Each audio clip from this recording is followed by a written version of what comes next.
Que voy a temblar si no con los papeles. No, tú aquí lo mejor es, te apoyas, te agarras en lo que puedas, cuanto más agarres las cosas, para que no tiemble. para que no te tiemble. Y aquí tranquilamente. Y si te es muy así,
Bueno, arratsalde on danoi, gaurko ohiko plenoari ekingo dotzegu. Eta lehenengo puntua, bidezkoa balitz aurreko akten zirriborroak irakurtzea eta onartzea, 2017ko urriaren 24koa eta 2017ko abenduaren 21ko ohikoak. Banan ingo dugu. 2017ko urriaren 24koa, zozer aipatzeko edo? Ez? Boskatuko dugu, 2017ko urriaren 24koa. Alde?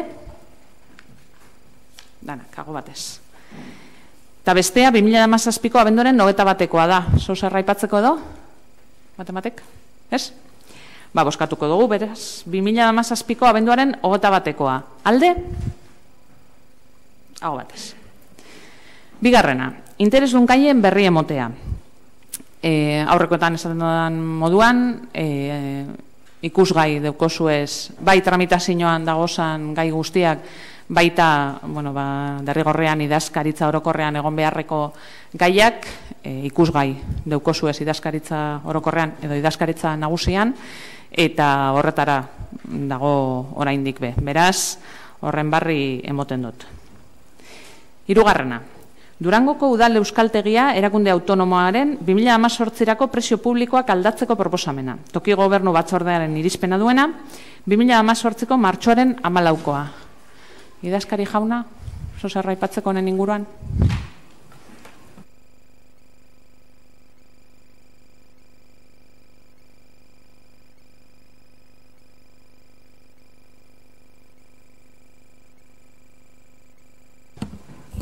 Arratsaldeon, irizpinean argia agertzen dela uste dut euskaltegiko juntak onartutako irizpinean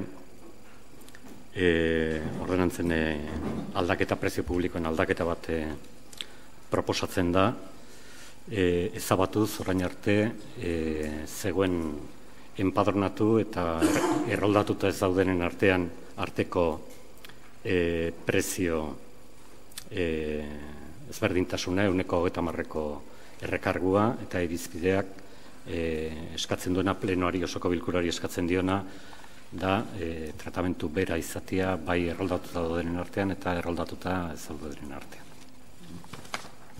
Eskerrik asko, txanda zabalduko dugu, Alderdi Popularra, Alderdi Sozialista, Herrian Eskubidea. Gure aldez, matrikularen prezioa ez igotzearen proposamenaren alde gaude, prezioak igotzea matrikulazioa oztopatu dezakeelako. Euskaltegiaren lana ezinbestekoa da Durangon, eta matrikulazioa bultzatu eta erraztu behar dugu. Matrikulazioa gutxitxeak, kolokan jarrezake Durangon udal euskaltegi bat izatea. Euskaltegian ikastea arrasteko aurrepausoak eman ditzagun oztoporik ipini barik. Eskerrik asko. Eskerrik asko zuri, EH Bildu. Bai, arratsaldeon. Honen arira kontu batzuk. Euskal Autonomia Erkidegoan 30.000 inguru herritar euskara ikasten ari dela. Kopuru honek adierazten du gizarteak euskara behar duela, lanagaitik euskaraz bizi nahi duelako edo bestelako gaitik. Prozesu hori egiteagaitik alegin intelektualaz gain alegin ekonomikoa ere egin behar da, eta ez da gutxi ere. Ikaslean non bizi den beka edo diru laguntza sistema aldatzen da. Gerta daiteke, oraingo honetan berdintasunera jotzeko aleginak eginez, kontrako ondorioa lortzea. Gerta daiteke, inguruko herrietako ikasleak euren udaletatik diru laguntza jasotzea, eta horrela Durangar batentzat garestiago izatea. Orduan guk pentsatu dugu, aztenitzea, bi arrosagaiagaitik. Alde batetik, kanpoko ikaslei 130 gehiago kobratzeak udal euskaltegirako suposatu dezaken arriskua. Hau da, ikasle nahiko ez izatea aurrera jarraitzeko. Eta bestetik, uste dugulako euskara ikasteko doakoa izan behar duela. Hori da. Eskerrik asko, azken txanda sartu baino lehen, antza arazo teknikoren bat edo dukogu ez da funtzionetan, zerak ez da estabil, kaskoren bat estabil.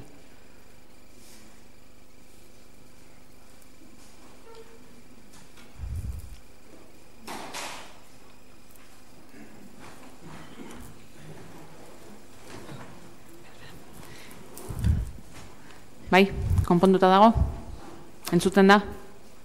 Ez? Ala bai, ala ez? Bueno, aurrera ingo dugu da... Vale. Txanda hau izteko, EAJ? Ez. Bigarren txanda bat ematek biharrezko ikusten dau? Ez? Boskatuko dugu, orduan. Hirugarrena, Durangoko udal euskaltegia erakunde autonomoaren 2018erako prezio publikoak aldatzeko proposamena. Toki gobernu batzordearen irizpena duena, 2018ko martxoaren 14koa. Alde? Herriaren eskubidea, EAJ eta Alderdi Sozialista, kontra, abstentzioak, EH Bildu eta Alderdi Popularra. Laugarrena, uztaileko osoko bilkuraren eguna aldatzeko proposamena. Kasu honetan, bozeroalen batzordetik datorren proposamena da, ondala hilabete edo eztabaidatu genduena, eta ideia da, uztailaren 24tik, hain zuzen be, uztailaren azken aurreko martitzenetik, uztailaren 19ra pasatzea ohiko pleno hori. Martitzenetik eguenera, aurreko eguenera. Bai? Orduan, proposamena da, uztailaren 19an izatea uztaileko ohiko plenoa. Ez dakit matematek honen inguruan zeu zer gure dauen esan, bestela boskatuko dugu zuzenean. Bai, Alderdi Popularra. Eskerrik asko, arratsaldeon denoi, buenas tardes. Quería preguntar que si tenemos el calendario del mes de julio en el que queremos modificar la fecha del pleno. La pregunta sería si la semana que empieza el día 2 serían las comisiones, la que empieza el 9 serían los organismos autónomos y la del 18 es la que nos ocupa, o sea, y si el día 18, miércoles previo a la celebración del pleno, sería la Junta de Portavoces, y con ello también si el día 18 o 17 serían las empresas públicas.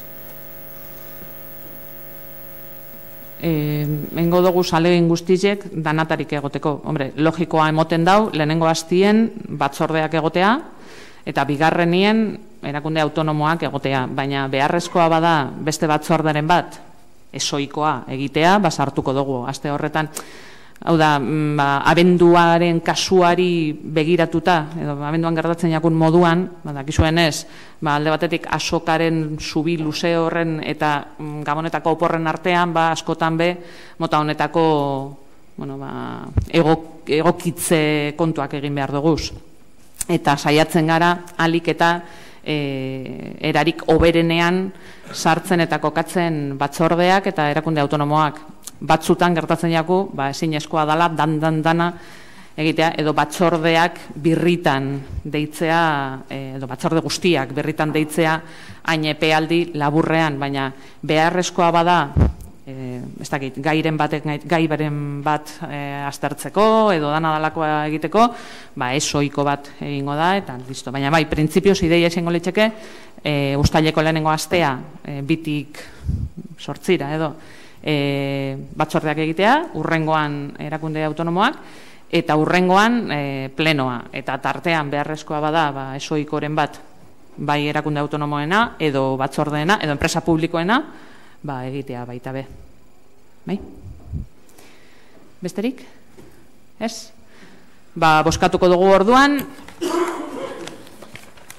laugarren puntuan gagoz, uztaileko osoko bilkuraren eguna aldatzeko proposamena, hain zuzen be, uztailaren 19ra. Alde? Ago batez. Bosgarrena. Euskal Herria Bildu taldearen mozioa, Ermodoko parkea irekitzeari buruzkoa. Sarrera erregistro honegaz, 2018ko ekainaren 15koa. Aurrera, mesedez. Arratsaldeon danoi, eta arratsalduen batez be, osoko bilkuronetara hurbildu zaien herritarrei, plenu entzuteko, zein lehenengoko aldiz herritar moduen mozio bat aurkeztu eta mozio bat defenditzeko. Oin dela 2 urte aurkeztu genduen ordenantza, partartze ordenantzie, eta lehenengoko aldiz gaur egik arituko daulan osoko bilkuronetan herritarren parte hartze efektibo moduen, eta lehenengoko edan hau, ez da jela izen azkena ez da gitzik hau, eta sentidu izela herritarrek eta herrisiek osoko bilkura hau euren beste parte hartze, beste iramu natural bat moduen. Eta, bueno, mozino honen, herri plataforma horrenek aurkeztuako mozino honen aritxik eta logika bardinien, guk aurkezten dugu beste mozino bat, berdeuniek babeste aldera eta Durangoko gaur egun dauzen berdeunien defentzan. Gauza argi bada, Durango azkenengo markadetan asko hasi dan herri bat izan dela, eta hasi da bai demografikoki, zein eraikitako eremu hori daukitxola, urbanistikoki hasi dela bai bastante azken hamarkadetan, eta askundonek herri zinukin jauen eragin bat itzen da, lehen herri xien bertan, herri barruen, esan da oso presente esan berdegune eta zelaixek desagertzen joan dizela, eta periferiara eta periferiatik aratau bultzatzera erundauela berdegune eta aixi esparru honek, ezta? Eta edapen hau gainera oinarte monda, eta edapen hau hemendik aurrera moteko jarraituko dauen prebizinu dau, aurrikusi dauzelako beste espazio asko urbanizetie. Orduen, eraikin hauek eitxie eta etxe barrixek eitxie, eta etxe bizta barrixek eitxie, bierrezko dala, gure badugu, jentie herri etortie, eta Durangora jentie erakartzie, bizitzen erakartzie. Baina, uste dugu, kontu honekin oso zentzuzko izin bidala, eta jakin bidala bai, herri baten askundie modu orekatu baten emoten, ezta?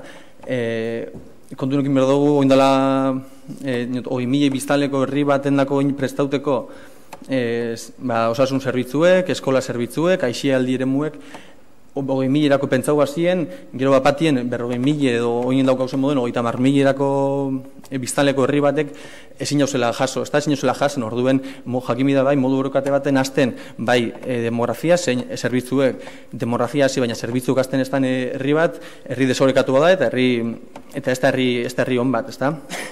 Orduen, guztu dugu, eta zerbitzuetik jarraitu dute, eta, bueno, herritarrek behar da beste beharri zenetako bat, bada bai, espazio berde edo berdegunien biherra, ezta? Munduko osasun erakundiek, OMSek, ezta? Organización Mundial de la Saludek esaten dau, ipiten dauz minimo batzuk, ezta?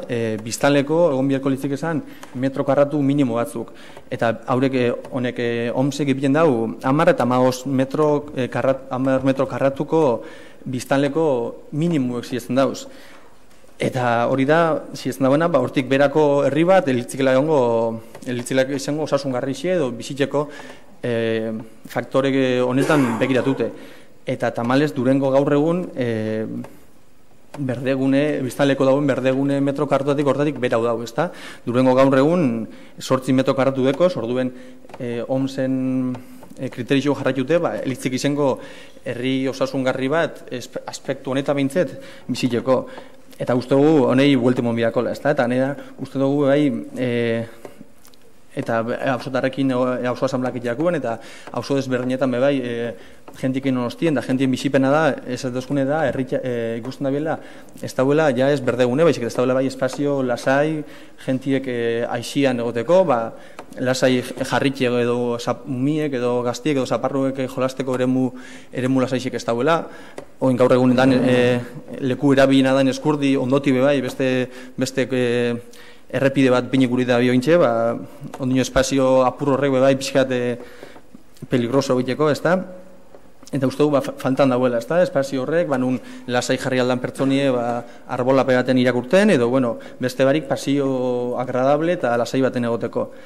Eta hau da, esan dute moduen, hauso desberdinetan esan dozkuen gauza da, baina baite, eta batez bebai, Malenako hauso asamblean egin gendunien, hausotarrek hori lehaziozkuen, ez da? Badauela gabezi bat, badauela falta bat, espazio berdiena Malena hausuen. Eta horren aurrein uste urgentziazko neurri bat izanbiko litzekela, hauso horretan dauzen espazio berdiek bai babestu, eta gaur egun dauzenak edo itxiki dagoen likesenak zabaltzien, ez da? Eta hildo hortatik doiek gure mozino gaur. Plantean dugune da, Hermodo, Jose Antonio Abasolo eta Tromperri kalien hartien dauen, etxe bitarte baten dauen parke bat zabaltzi, ez da?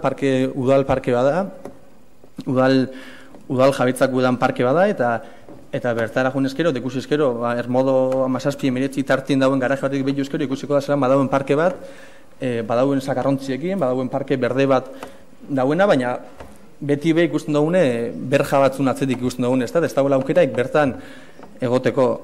Parke hori udalan parke da, eta uste dugu bere garaixen erabaki izan zabaltzie, eta erabaki izan, arrazoi konkretu bat zoiek erabaki guzuenan. Guk mozin honekin eskatu gure gune da, gauza bi puntu kontuen hartute zabaltzio, ez da espazio hori. Alde batetik, bulego teknikuek egi analizi bat, parke hori gaur egun zabalik ez egotin arrazoi zeintzu diezan, teknikoki zeintzu izen ziezan, ze arrazoi gaitik erabaki izan parke hori itzilio misala, eta analizi hori noztien, hori bueltien mongotzen soluzio batzuk topeti, ez da, arazo horrei.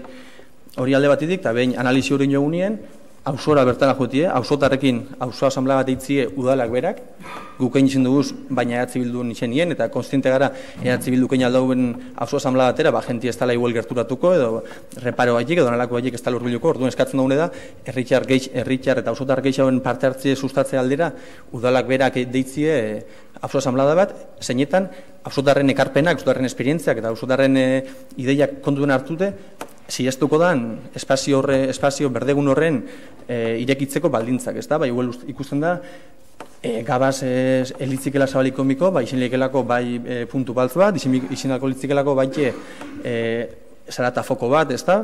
Dana lakue hausotarrekin berbain, herritarrekin berbain, eta haurin ekarpena jaso, ez da? Askotan uste du izan dugu, hemen udaletze barroen gauzen zinegotziok uste dugu, guru batzu gala eta dana jakin aldo gule, baina hausuetara joten zean eta hausuetarrekin berroi erakuen konturatzen zara, badauzela hausuek eta badauzela herrixie bizitzeko eta sentitzeko eta ulertzeko beste modu batzuk, orduen asko dauela ikesteko, bai, herri jartatik da hausuasamletetik asko dauela ikesteko, orduen gure puntu bat mozinotan enplazan duen gauza da, hausotarrekin kontu den hartute, zabaltzie eta adostie mozinori zabaltzie, ez da? Badeko berrizin beste esperientzia bat horren parke itxixen inguruen. Benita Uribarrena parkie urte luzetan egon zan, museoko parkie urte luzetan egon zan itxile. Erabak izan bere garaitzen arrazoi batzu dala eta itxillo misala, eta holan urte luzin egon da. Eta azkenin, egin genduzen hausolan batzun arire eta gaixe pixka bai fokoen pintxe, lortu zen modu sume baten, ez aurrez esan proiektu faraoniko de jardin barroko dolako usak alde bat egitzile, modu simple baten zabaltzie, terretxarren esko die, eta gaur egun ikusten dugu, zelandan Durengo bertan dekun hauso parke politien tariko edala, ez da? Orduan eskatzen duenek gauza argitxe da. Aldetik zabaltzie Ermodo Jose Antonio Abasolo eta Tronperri tartin dauen parke hori, eta horrei zabaltzeko baldintzak izetik alde batetik bulego teknikuek analizi batekie, eta aurrez segaitik txizan arrazoiek aztertu eta horrei soluzio bat emotie, eta bestetik hausotarrekin batera, hausotarren ekarpenak ideiak eta esperientzia jasota, horrek zabaltzeko baldintzak esartzie. Eta amaitu orduko, gurekoneke ikusitxe zein jan dinamiki, eta azkenengo aldeiztan guk aurkeztueko mozinuekin ze dinamika dauen ikusitxe, esango gureko neukix izatie gobernu taldieri, pentsaute badekie mozinu alternatibo bat aurkeztie, haurin espozinuen bertan asaltzi zeintzu dizen diferentziak, ez da? Askotan oso testu lausu egolan anbio iziten diez, da ez da gu jakiten bebaik, guk geu ez du jakiten bez, eta sarriken, zeuek bestu jakiten ze diferentzia dauen, orduen guztako komunke mozinu alternatiba eta honezkero asaltzie klaru, ze gaitik da mozinu alternatibo hori eta ze diferentzia dauzen. Hori mesede modu eskatatu dut, eta bueno, eskerrik asko. Eskerrik asko zuri, zabalduko dugu txanda, Alderdi Popularra. Eskerrik asko. A veces tenemos, con periodicidad anual, más concretamente, tenemos la posibilidad de estudiar y debatir los presupuestos que podemos aprobar o no para cada ejercicio, y no sé si con buena o medio buena intención, pues a veces se dejan pasar las oportunidades para posteriormente presentarnos en el Pleno con ideas magistrales y con carantoñas a la ciudadanía para sacarles alguna sonrisa o algún voto. Pero todo tiene un precio y la ciudadanía tiene opinión y no sonríe gratuitamente y muestra su malestar. Y a veces sonríe a la inversa, créanme. Y sí, digo malestar y digo preocupación. Nuevamente una moción ocurrente y poco fundamentada o poco trabajada. quizá por precipitada, quizá por escaso sentido, o permítanme que corrija esta valoración. Tal vez sea una cuestión no solo de escaso sentido, sino de falta de confección, que quizás sea un término de desastre o desastrería. Falta trabajo, una valoración de consecuencias, de costes, en seguridad. Y bueno, y como hace calor, pues no sigo. Pero falta mucho para tener algo en el que podamos tomar una decisión plenaria sobre este asunto.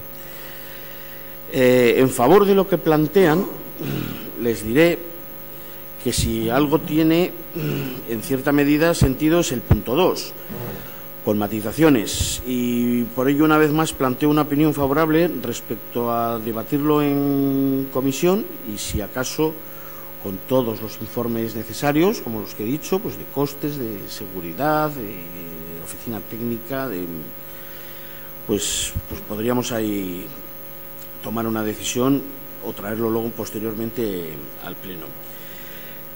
Cuando se negocien los presupuestos, creo que hay que contar con una partida económica para algo que sabemos que no está ahora mismo acondicionado para abrirlo de forma inmediata, y creo que deberían aprovechar esa oportunidad cuando tenemos la posibilidad de estudiar y debatir los presupuestos. Con respecto al punto 1, pues les digo que no, así como lo tienen redactado, así no. Vamos por el tejado y no hemos hecho lo anterior. El punto 2, pues no les digo nada más que para esto no hace falta que traerlo al Pleno, así como una ocurrencia. Y del punto 3, pues es que ni siquiera sabemos si tendrá sentido o no. Entonces, ahora mismo, así como lo tenemos confeccionado, pues no sé, me viene a la cabeza luces de Bohemia, o sea que no sé, y que les conste que me gustó, o sea que lo pueden tomar como un halago, pero desde luego nuestra opinión no es favorable para que ahora mismo podamos votar a favor los puntos como los tienen planteados. Eskerrik asko, Alderdi Sozialista.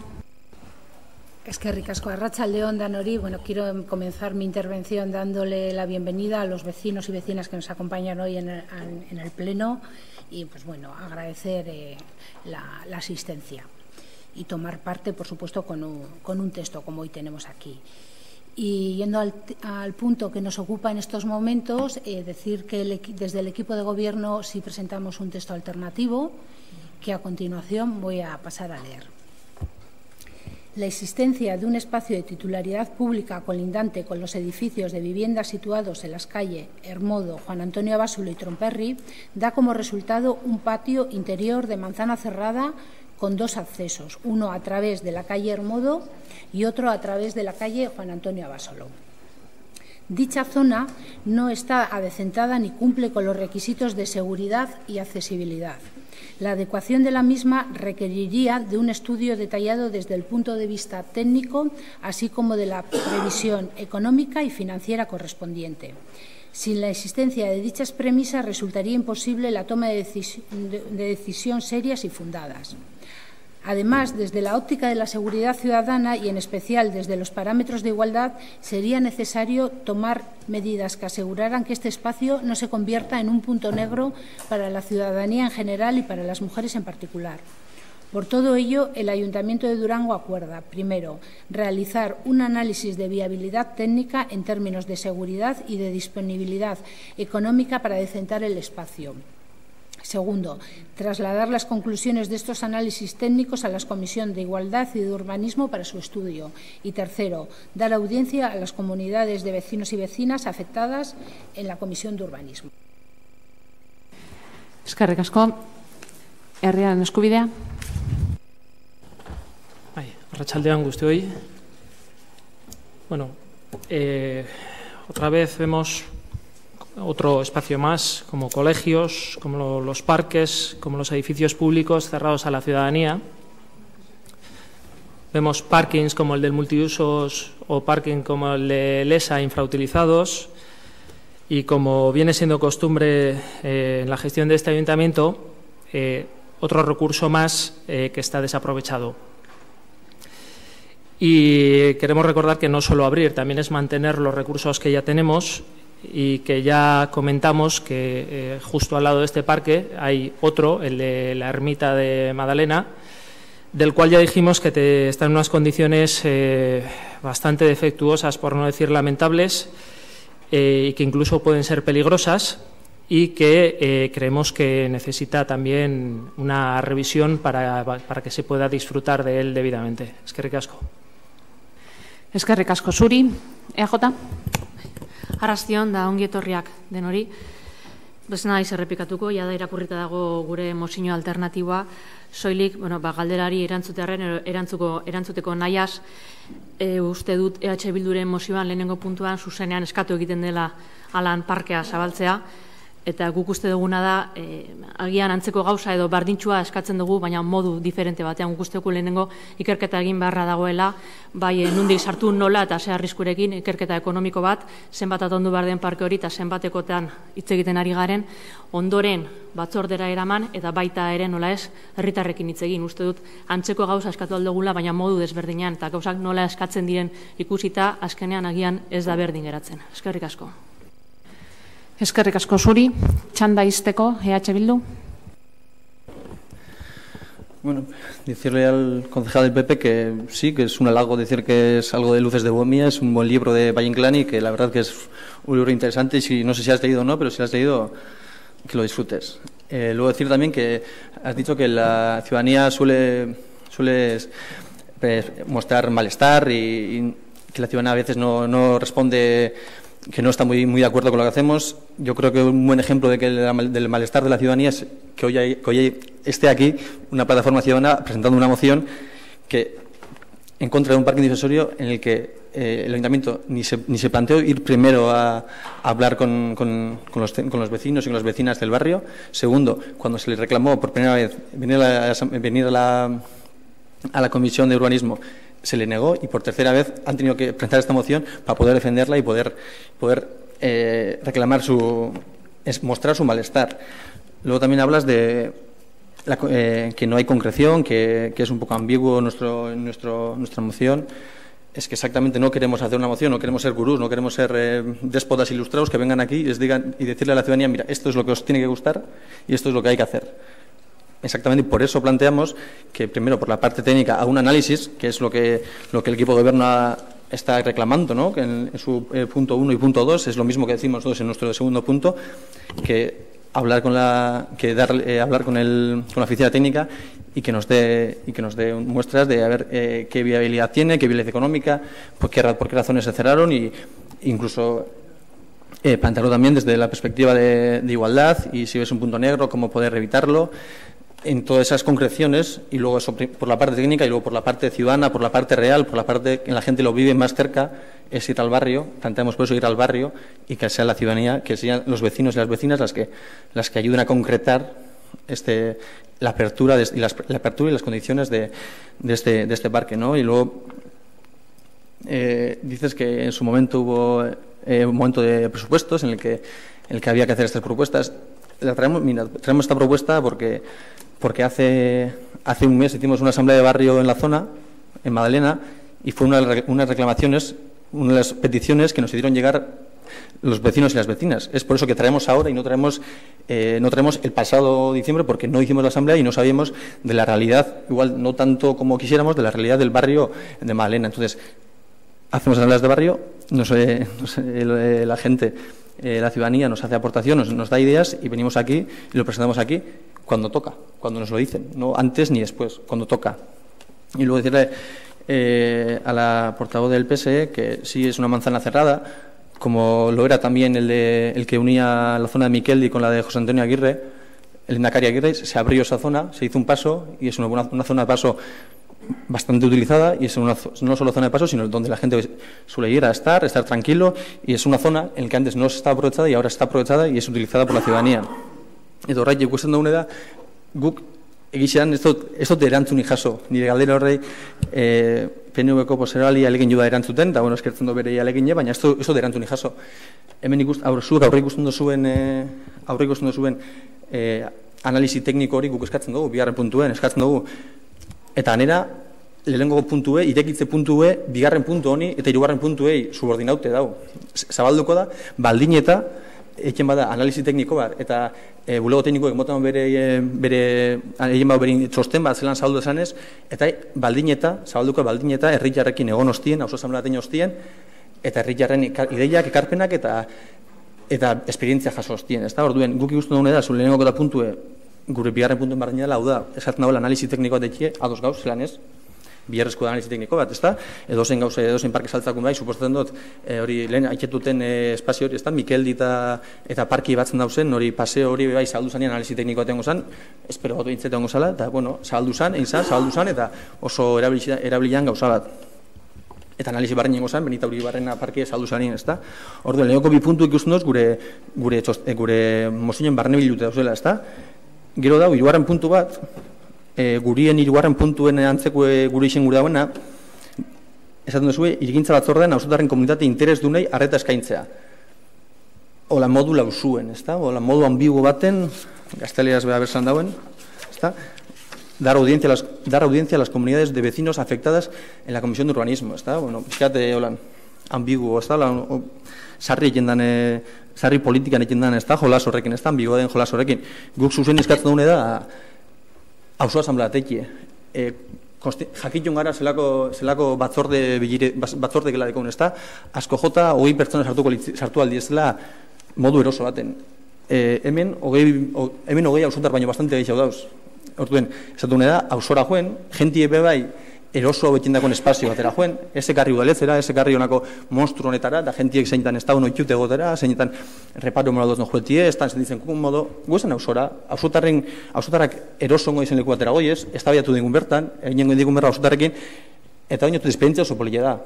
Askotan uste duzu zu basado zegoen izela, baina ez da uz, eta ez da bide horretan, eta hartu emon horretan, bi aldiek ikusten da bie. Igual zuk behai, zure ekarpen, zure ideia horrek, pixkate aurrei ondik usala bie, baina zuk behai, desde logo, auzotarretan handik ikes egin dozu, bai, batez be, hemen gauzen pertsona bakotza ez talako dunoko auzo bakotzekue.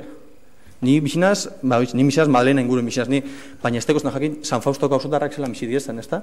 Orduen, ondo da jueti auzora eta auzotarrekin batea berroetie eta auzotarren ekarpena jasotie. Eta ez dakiz aile kentzen den puntu hori. Zuen mozinu kentzen den puntu da, auzo asamblada ez egie. Ekarti ona gela bat, ilun batera ekarti auzotar batzuk, kontaute, eta horrein entzutia dara audientzia. Holan, modu lauso baten. Guzkatzen dune da, eta esan dune da, auzora jotie, eta auzotarrekin egotie, eta auzotarrekin berbaitie. Hor daula aldie. Eta zuek, anera, ez duz baitxatzen bez, zabaltzeko aukerie, guztien dugu, beste dana, bulego teknikoekin egon. Eta auzotarrekin egon hostien, zabaltzie. Eta eskertu genuke barriro beha legintzie, igual nire ulertzea akatz bat izan da, baina eskertu genuke penueko bozerali barriro beha ze diferentzia dauen asaltzien, mesedez. Eskerrik asko. Eskerrik asko zuri, bigarren txanda sartuko gara, barkatu. Alderdi Popularra? Bai? Bai. Bueno, con respecto a la moción alternativa que presenta el equipo de gobierno, la verdad es que en su propia redacción creo que no llega a ser una moción alternativa, sino una respuesta a una moción sobre la cual ya he hecho las valoraciones que consideraba oportunas. Y los 3 puntos que se plantean en esta moción alternativa que ahora me ocupa, pues la verdad es que no discrepo con ellos, pero no veo que tenga que ser un asunto de moción, sino, como he mencionado antes, un asunto de trabajarlo en comisión y de ya en su momento poderlo traer a pleno. Eskerrik asko, Alderdi Sozialista. Bueno, antes de nada decir que en 2016 se hizo el mapa de la ciudad prohibida, el segundo, y de ese mapa surgió un plan de actuación para actuar en problemas de accesibilidad y peligrosidad en diferentes zonas del municipio. Por supuesto que esta zona se identificó también, pero se decidió dejar fuera a la hora de actuar. Y se hizo fundamentalmente por 2 motivos. Y los 2 motivos fueron los siguientes. Uno es, los 2 accesos que tiene son muy complicados, buscar una solución. Y el problema es el siguiente. Hay salida de garaje, salida y entrada de coches, por donde pasarían continuamente niños y niñas. Y lo vemos todo un problema por la peligrosidad que conlleva. Tanto en la zona que es la de Hermodo, como la de Juan Antonio Abasolo. Y por otro lado, en repetidas ocasiones las comunidades de vecinos y vecinas han puesto en contacto con este ayuntamiento pues pidiendo que se mantenga cerrado. Yo no digo que representen al 100% de la población y que las personas que se han puesto en contacto con EH Bildu pidan lo contrario. Se podría hablar, no tenemos ningún problema, pero que es una realidad que han llamado en repetidas ocasiones a este ayuntamiento para que no abramos esa zona. Sí es verdad que hasta que no se busque una solución no se puede abrir porque sería verdaderamente peligroso. Y ya para finalizar, decir que los datos que aparecen en el texto de la moción, cuando se habla de los porcentajes de zonas verdes, nos estamos refiriendo al año 2015, porque a día de hoy no son esos los datos. Y lo digo porque se está trabajando con la malla verde y los resultados que están dando son otros. Eso es todo. Gracias. Eskerrik asko zuri. Herriaren eskubidea, ez EAJ, ez txanda amaitzeko EH Bildu. Gaur. Bai, ez ahí. Esan da que no se abre esa... Bueno, lo primero que se dicen que no se piensa abrir ese parque porque un acceso que tiene es por donde pasan los coches. Yo creo que, no sé si estoy confundido, pero creo que el de Miquel y el paso de Miquel también pasan coches ahí. Creo que si hay un garaje detrás y creo que en esa pues... Ahí también creo que, no sé si estoy confundido, igual sí, pero creo que hay también en la parte que daba Miquel y creo que sí hay un garaje por donde entran coches. Entonces, la casuística es la misma. En ese caso es la misma. Y justo estamos hablando de dos zonas que en la una que se aprovechó y en la otra no. Podemos seguir hablando de coches y niños, como se quiere hacer una carretera por al lado de Ezcurdi donde hay un tránsito de niños, niñas y jóvenes brutal y queremos construir de ahí una nueva carretera para sacar el tráfico de esas torres que se plantean hacer en esa zona, ¿no? Entonces es curioso cómo nos damos cuenta de una cosa y la otra. Y claro, también el parking de suelo que se quiere hacer en una zona donde a día de hoy están jugando niños y se quieren meter ahí tráfico. También es algo curioso que para unas cosas estamos tan puristas y para otras, pues bueno, tenemos la manga un poco más ancha. Entonces, gu plantando unea, bulego tekniko egiten analizi bat, bere garaizin bai, Benito Uribarrena parke itxizan puntu beltz bazalako bai, ezta? Eta hori, mozan argumentutako bat, hori izan puntu beltz dala. Baina topakon soluzioek topa baldiez.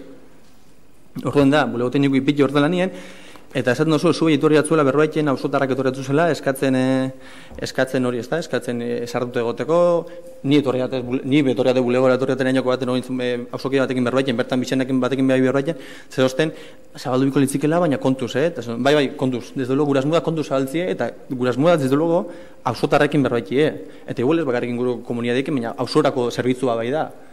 Eta ez da mongo bakarrik etxe horretako bueltako auzotarrei zerbitzu, baizik eta maleno zuien modatun zerbitzua da. Orduen, komunidade bezinos konkretu batzutik arataue bai joetie, horrei entzutie, desde luego. Horrei zengoit lehenoko gertu mitxiko benak, horrei entzutie, desde luego. Baina hortik aratau, auzotar guztixekin batzi, ez dakize komplejo den udaletz honetan, auzoa asamlateteko, udaletzen moduen egeko asamladat, eta joeteko zuzenien, auzotarrekin entzuten. Ikusten da, auzo hortan arazo aso gehiago dauzela, eta gaur da horren adibide. Orduen, esaten dugune da, kasu honetan bebai, auzoa asamlategia zuen, eta hori da justo zuek entzen duzuen puntue. Orduen, gure eskari argixe da. Analisi tekniko bat, puntu honetatik, bai, berdintasun, bai, irigintza aldetik, eta beste bat, analisi herritar bat. Herritarrek, auzotarrek, eineko analisi bat. Eta bi horrek batute, bi horretatik baldintzak zehaztute, zabaltzi parki, barriro, hainbesteko eskazian dauen, eta esan da maila berde dolan, nik enekez oso altu zango, herritarren gana juten zarina maila berde, eta maila berde horretako map ikusten herritarrezko barreiten dau. Hor berde moduen zaten konsideratu, zer ez dauen ikusitxe. Baina horregaiek, analisi herritar baten ostien, jueti ekie eta zabaldu alizetik parkie, horrenbeste falta deko zen herri honetan. Eskerrik asko zuri, oin boskatzeko ordue da, eta mozino bideuko guz. Betiko legez, lehenengo ordezkoa eta gero jatorrizkoa. Beraz, ordezkoaren alde, EAJ eta Alderdi Sozialista, jatorrizkoaren alde, herriaren eskubidea eta EH Bildu. Barriro boskatu beharra dago, ez da, idazkari jauna? Bai? ordezkoaren alde, EAJ eta Alderdi Sozialista, jatorrizkoaren alde, Herriaren Eskubidea eta EH Bildu. Listo? Bai. 6. Mercedes Aramburu García Andreak aurkezturiko mozioa Mikel de Olazaran bizilagunak auzokideen plataformaren izenean, Mikel de Olazaranen pargin disuasorio bat egiteari buruzkoa. Sarrera registro honegaz, 2018ko ekainaren 18koa. Bera Mercedes Aramburuk ez dau berbengo, baina mendeukogu auzotarren ordezkari bat, eta berak egingo dau, segundutxu bat. Apur bat, atzo bosorelein batzordean aipatu neban, baina behar bada labur asaltzea litzeke txarto egongo, gure erreglamentuaren arabera, holan aurkezten direzan mozioak, zan edo plataforma batek, edo elkarte batek, edo adalako batek aurkezturiko mozioak aurkezten direzenien, gure erreglamentuaren arabera aukera dago ordezkari batek aurkezpena egiteko, gaurko kasuan gertatuko dan moduan, lehenengo aldia da, beraz, eskartzen dugu esfortzua, ez talako BPB erraza badakigu. Teknika, edo, dinamika da, aurkezpena egitea, ez daukazu denporaren aldetik mugarik, hau da, aurkezpen guztietan, hasierako aurkezpen horietan, gainerakok ez dekogunez, eta behin aurkezpena eginda, sartuko ginake, ja, eztabaidan alderdi politikoen artean, eta bosketan. Bale? Beste barik, aurrera mesedez, isotu. Bai, aurrera. Bai, arratsaldeon. Nire izena Hortzi Egia Arakistain da, eta Itzibarrek esan da moruen, auzokideen ordezkari moruen hautatu ero ordezkatu jostie Juan de Olazaran Mikeldi auzokideen plataforma moruen. Alde batetik eskerrak emon bai, aukera hau emotiarren, ona etortziarren, eta gure hitza zuzenien entzudie, baitzi eskertzeko da.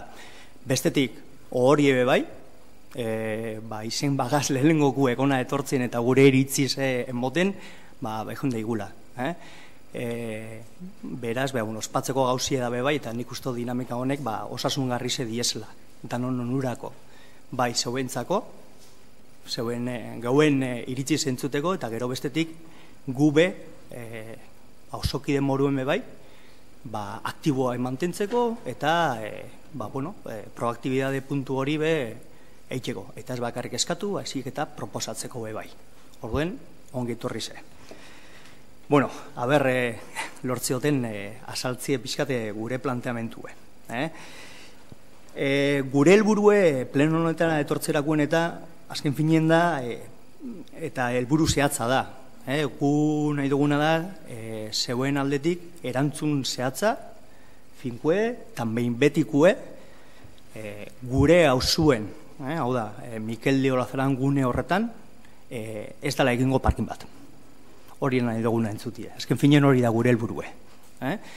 Erdibidie badauz, eta bat da gure eritzizi entzutia. Baina gure helburu hori izango litzateke. Bakoitza, zeuen aldetik bai, zehatz, finko, eta behin betiko, abertze posizio hartzeo zuen bai. Kontakotzu pixkat ni nora datorren hau. Maiatza hasieran, urte honetako maiatza hasieran, Juan de Olazaran lauko auzokide bat, udaletzeko webgunien salaketa bat, ero konsulta bat egiten dago, esan ez zelan berdegune baten txakurrek solte zeuezela.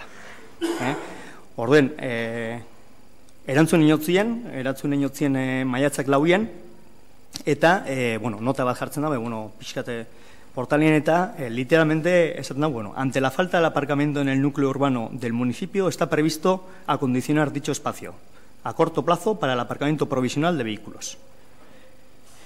Claro, erantzun horren aurrien, auzokide hau pixkate harritute, eta gero bestetik, arduratute bai, erabakitzen dago, beste auzokide batzukin eta biltzi eta komentatzi eta esekila esebez. Alde batetik, alde horretatik, bera responsable moruen bai, ezela enterau. Orduen auzokideekin bildu eta auzokide guztize bai, Juan de Olazaran lauko auzokideek, esekizien ezer bai. Orduen, esebez jakitzerakuen, eitxo eguna da, informazio hau kontrastau.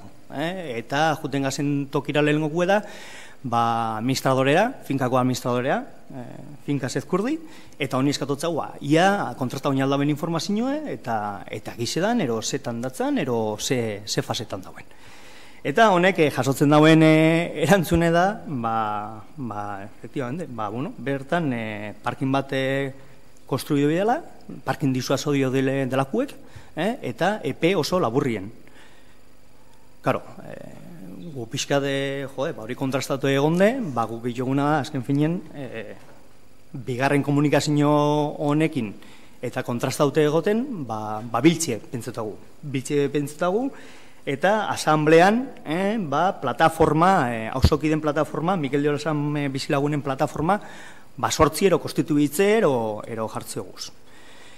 Orduen, alde horretatik, bilera hori eta gero, hainbat argumento plantatzeoguz, horra eztabaidak egoten diez, plantamentuek, nun datorren informazioe, orduen, guzti horrekin, erabakitzeogu da nortien,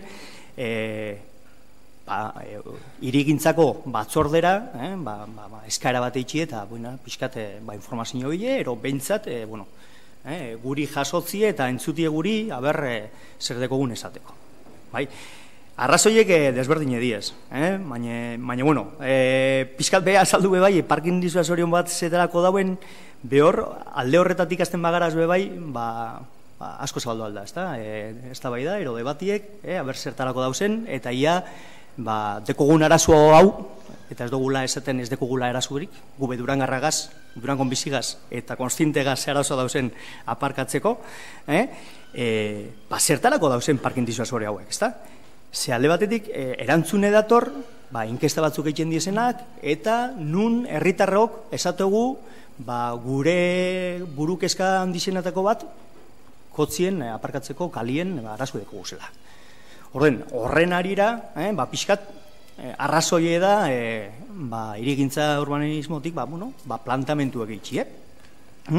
Orduen, parkin disuasore honek ikusateko, parkin disuasore hauek guk alde batetik ulertzegu irten bidi bat ez beda kanpoko jentientzako.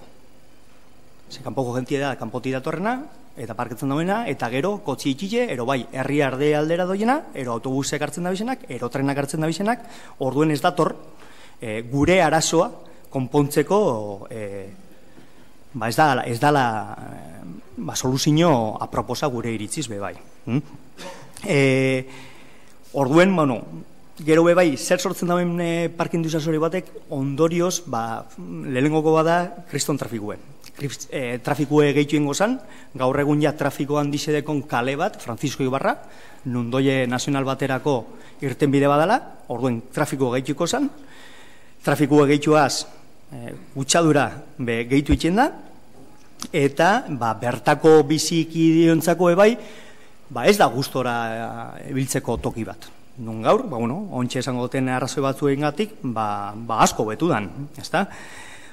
Orduen, parkin haue konstruitzie, gero bebai, kanpo aldien konstruitzen zen. Lehen, aspaldi, urte batzutan igual gure hauzue, esan, kanpo aldeiero konsideratu agertzen, ezta? Baina gaur egun, kanpo aldie, eta gero Durango bat kontutan eukinen, nun handik eta biraraino 20 minutu diez ibiltzen, kontxo. Pixkat, kosta hoitxaku ulertzie kanpo aldien bizigazelnok.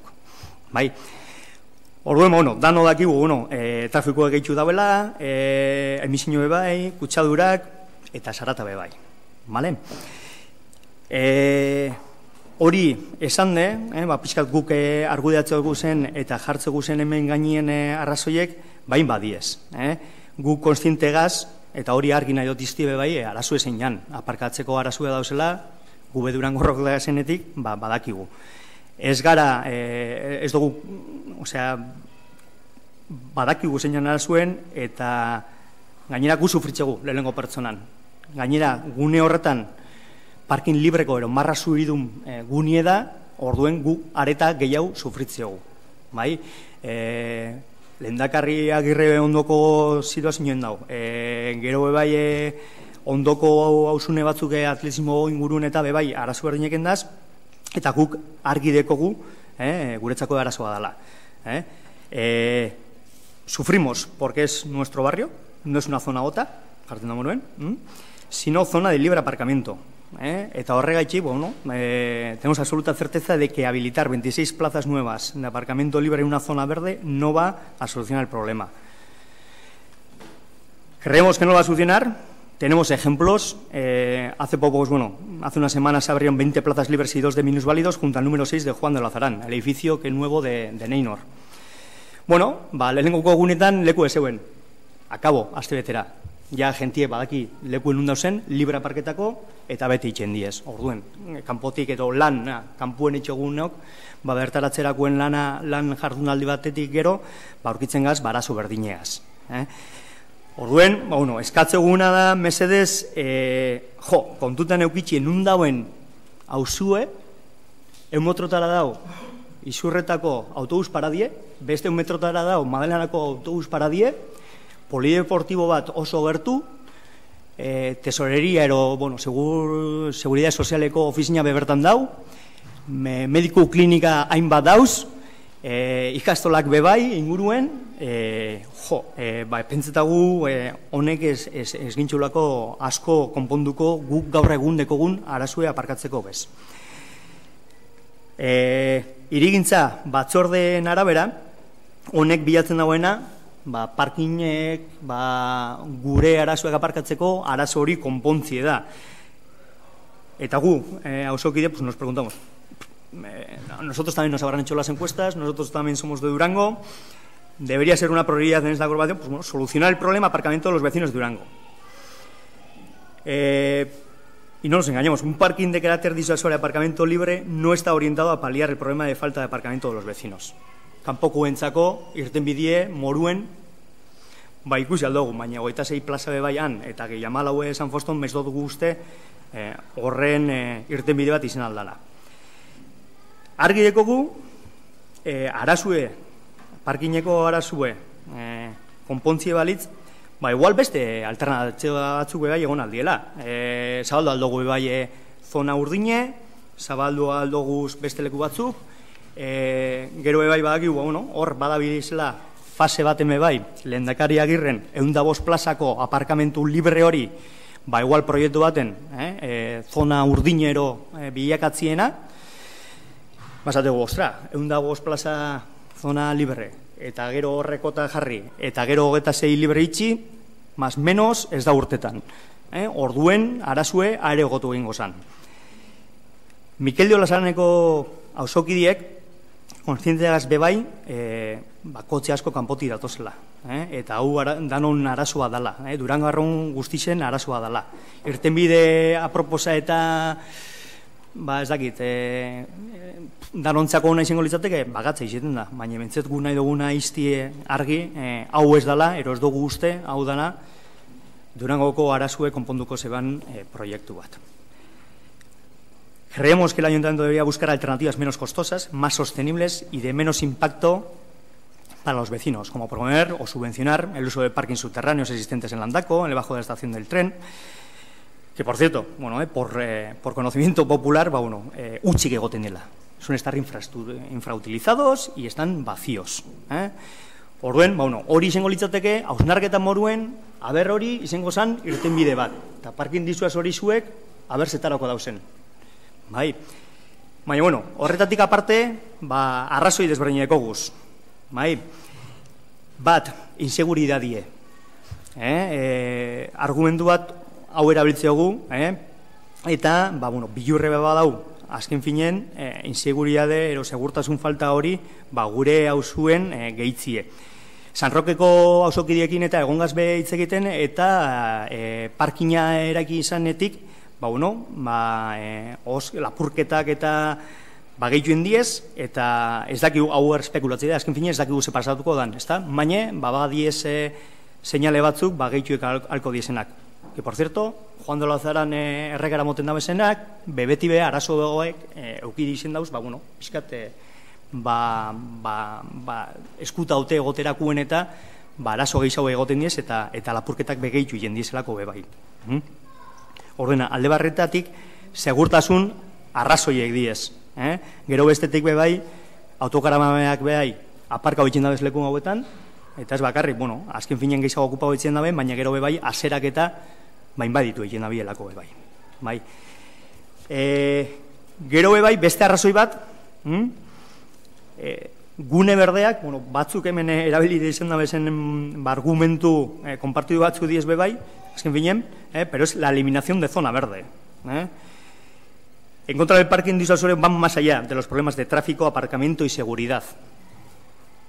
Su construcción afecta directamente al bienestar de las personas, de cientos de durangueses y duranguesas.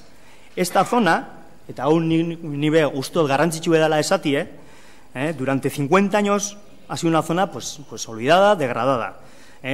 Seguro que muchos, de vosotros, o algunos igual no, pues recordarán esa zona, albergando fábricas, parking de arenas, barracas y luego problemas de salubridad y demás, con el tema de las ratas que hubo.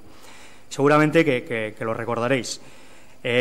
Con la construcción de las nuevas viviendas y por primera vez en medio siglo, pues este barrio ha dejado atrás la degradación para convertirse en una zona verde, ajardinada, peatonal, en definitiva una zona amable. Leku bat egize da kriston hobekuntza ukin hauela, ezer gutxi ine, pasau gara ni umiekin eta pertsona nagusizek Francisco Ibarrako azera txiki horretatik ibiltzera, segurtasun maila oso murriztute dau azera horretan eta dauen trafikue gaitxi bebai, egiz ezan umiekin zoiezen kokildute zoiez, ia bidera juna aldiezen eta gune honekin, asko irabaziogu. Berdegune bat, badauela proiektu hau etxe bizitzak itxiko, baina bitarten hor dauena, eta aprobetxa oin aldala. Beste gune berde batzu bebai dauzenak, eta asko eskertu goguzenak. Ez bakarrik berrizek jungazenok, umiedeko guzenak, baizik eta bertan bizi guztizatik, bizi zen diezen pertsona nagusizek bebai asko eskertzen dabe. Construir aquí un parking disuasorio significa renunciar a todo ello y volver atrás. Significa eliminar una zona verde para sustituirla por una explanada de cemento en la que de nuevo circularán y aparcarán coches. Como antes habéis comentado, temas de niños y demás, y salidas y entradas de coches, aumenta el riesgo. Eso también lo demandamos nosotros y consideramos que esa zona entraría de nuevo en zona de peligro. Atzera pausu bada, ongizate bizitza honetan. Eta gure seme-alabak hor jolasteko eta gure nauzizek bertan gustora egoteko bai bankuetan eta bai lasai asko ibiltzeko, atzera pausu hori nabarmena da. Badakigu gune hau barriz edala, igual batzuk ezagutu ez duzu egiten. Ez dakit, baina anima goitxotzue bertara atzie, ikustie, zelan aldatu dan, eta zelan bertako auzokideekin, veteranuenak, eurekin hitz egiten bagozue, asko eskertu dabe. Esan gabe, behingoz, akordaudiez gutaz, eta argitasun puntu bat lortu dugu auzo honetan. Segaitxi gainera, lehen ez batzuetan moruen, onduen badau kale bat, Francisco Ibarra, eta irtenbide zuzena da N624. Gaur egun ja trafiko handize da. Orduen, parkin honeaz bebai, trafiko hori, gehituko esan eta asko. Los vecinos tenemos claro que queremos un Durango amable, con las personas que desarrolle un modelo urbano sostenible, que apueste por zonas verdes. Conocemos la existencia del proyecto Malla Verde, hemen esadoz buena, bebai. Eta ez dugu ulertzen, segaitxik baloratzea zue, edozen gune berde eta dagoena, bertan bera usteko. Hor inguruen gainera bebai, bidegorrei desberdin edaz, bebai daue polikoletekizek, eta pena bat izango litzateke bebai gune berde hauek desustatzie. Ez dugu azten be, hemen komentau dabe, eta guk datu berdinek manegaiatzeo guz, onzek, bizkat, euren gomendizuek zeintzu diezen, eta 10 metro karratu diesela biztanleko, eta gaur egundeko guzen datuetan, Durango 8 heltzen da, baina eske gainera ez da erdigunien izen beharreko datuek diez, ez herrialde guztizen bez. Eta azken finien, eta zer, 8, 10, ez dugu hobe, 20 behizetie, ez dugu nahi herri bat atsegin hau behizetie, herritarrentzako eta ibiltzeko. Horregaitzi bebai datuek gora alabera, azpitik usteot gauzela. Eta ambizio puto bat badeko gu bebai, legiek esaten duena ez, baizik eta gehiago baina albagu, hobeto. Zer dut uste kalterako izango litzatekela, gune berde hori gehitzie. Legeek ezetan belako? Ez, sinisto gulako. Eta pentseta gulako ona dela guretzako. Eta azkenik, eta bizkat iguala nire dutu ikua izan alda, baina turismoe bertan sartzegu. Bertan dakizu moruen, Mikeldiko idoluen replika dau, eta esategu, kurtziagau kurtziekin batera, Durangoko ikonua izende, eta reklamo turistiko bat izende, nik ustot gune berde bat hobeto eratzen dela bizitatzeko eta bertan hurbiltzeko parkin bat kotziekin beteta baino. Creemos firmemente, pues eso, que como un evento de interés turístico merece el emplazamiento más amable y atractivo que una explanada de cemento llena de coches. Guzti honegaitik, badakizue bai, jaso izango guzela, laguntza ekogu, 1.000 euron simboliku izan alda, 1.000 euron sinadura jaso izango guz. Eta, nahi duguna da, instamos al gobierno municipal, bertan bera iztie, parkin hau kostuitzeko asmoaz, bertan bera iztie, eta bestetik, ez gara konformatzen. Ez dakiz ez dut legiek asunetan, baina nahi duguna da, gune hori hobetzie. Txintxaunek, bankuek, nagusizek, umiek, gustora ibiltzeko bere herri zen. Beraz, eskerrik asko, hau da nahi zen gendun guztizek.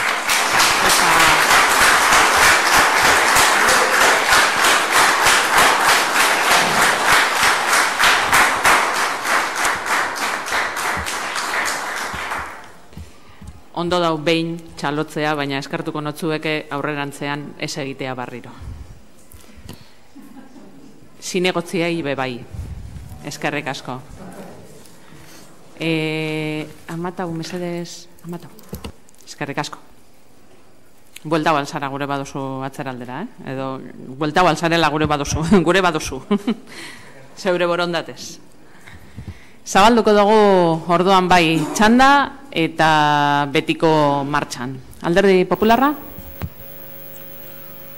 Bueno, creo que nuevamente faltan datos para la toma de decisiones, tanto para decidir hacer un parking disuasorio como para decidir que no se vaya a hacer. Yo creo que todavía tenemos que contar con mayor información, o sea, ni para blanco ni para negro. Del punto 1 no vamos a discrepar, porque se trata de desistir ahora, de momento, por lo argumentado, pero no es un compromiso de desistimiento ni, en consecuencia, tampoco de llevar a cabo el punto 2. Eskerrik asko. Alderdi Sozialista? Eskerrik asko. Bueno, comenzar diciendo que esta unidad, la unidad de ejecución 18 Mikeldi, ha sido diseñada para un total de 160 viviendas, de las cuales 112 ya están construidas, son las viviendas libres, y quedan pendientes por construir 48 viviendas de VPO. Esta unidad, en concreto, dispone de 8.375 metros cuadrados de zona verde. Para el acondicionamiento de este espacio se ha recuperado por completo la ribera del río y se han diseñado paseos y zonas verdes de esparcimiento. Coincidimos además con el vecino que el barrio, a día de hoy, la transformación es bien clara. Cuando se construyeron las viviendas libres, quedó libre la parcela donde van a ir edificadas estas viviendas de VPO y se decidió desarrollarla como una zona verde para que no quedase como un solar abandonado hasta el inicio de la construcción de las viviendas de VPO. Es verdad que esta actuación no afectó a la parcela completa, ya que la propuesta técnica fue la de habilitar ese espacio para aparcamiento disuasorio con 24 plazas, que ocuparía un total de 480 metros cuadrados, un tercio de esa parcela. Uno de los problemas que se plantea aquí en el ayuntamiento es los problemas de aparcamiento. Pero no nos referimos exclusivamente a los problemas de aparcamiento que tienen los durangueses, sino la población que como pueblo cabecera de comarca viene de otros municipios a realizar gestiones. Somos un pueblo de servicios y por ese motivo tenemos habilitados 14.950 metros cuadrados de aparcamentos disuasorios repartidos en 7 puntos periféricos. Eso da un total de 616 plazas que a día de hoy pues, no son suficientes. Y tenemos claro un objetivo, y el objetivo principal que hay es que el tráfico interno disminuya, porque es la fuente principal de contaminación y, por supuesto, de inseguridad peatonal. Estas parcelas de las que estamos hablando, estas 24 parcelas que nos propone la Oficina Técnica, lo hace a la vez que un estudio que no se refiere exclusivamente a estas 24, sino a diferentes puntos, que estaríamos hablando de un total de 10.000 metros cuadrados, y vienen a ser una media docena de nuevos espacios. A la par, el Ayuntamiento está trabajando en habilitar otras zonas para la malla verde, pero lo que nos ocupa ahora principalmente son el aparcamiento disuasorio de estas 24 plazas. De esto tenemos que decir bien claro que es una propuesta técnica que a día de hoy no se ha adoptado la decisión, no se ha llevado a ninguna comisión política, no se ha llevado a Gobierno y no se ha decidido ni a esas 24 ni al resto de esas 6 que van a presentar y que suponen unos 10.000 metros cuadrados. Sí es cierto que tenemos pendiente analizar el estudio, analizar esas propuestas técnicas, ver ese interés general que tenemos que representar y que tenemos que velar por él, y una vez que se analicen se tomará una decisión. Pero quiero insistir en ello, y es que a día de hoy no se ha tomado ninguna decisión. Hay una propuesta, hay un estudio, el cual aún a día de hoy no se ha presentado. Eso es todo. Eskerrik asko, herriaren eskubidea. Bueno, Arratsaldeon. Primero agradecer el trabajo y la valentía de los vecinos y las vecinas por venir aquí, por venir a la institución, al ayuntamiento, y traer su posición y su posicionamiento sobre el parking disuasorio que se quiere crear allí.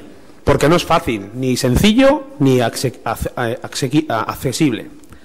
Lo habéis podido comprobar con los primeros rechazos, inicialmente a acudir a la Comisión de Urbanismo, en el que no se os quería atender.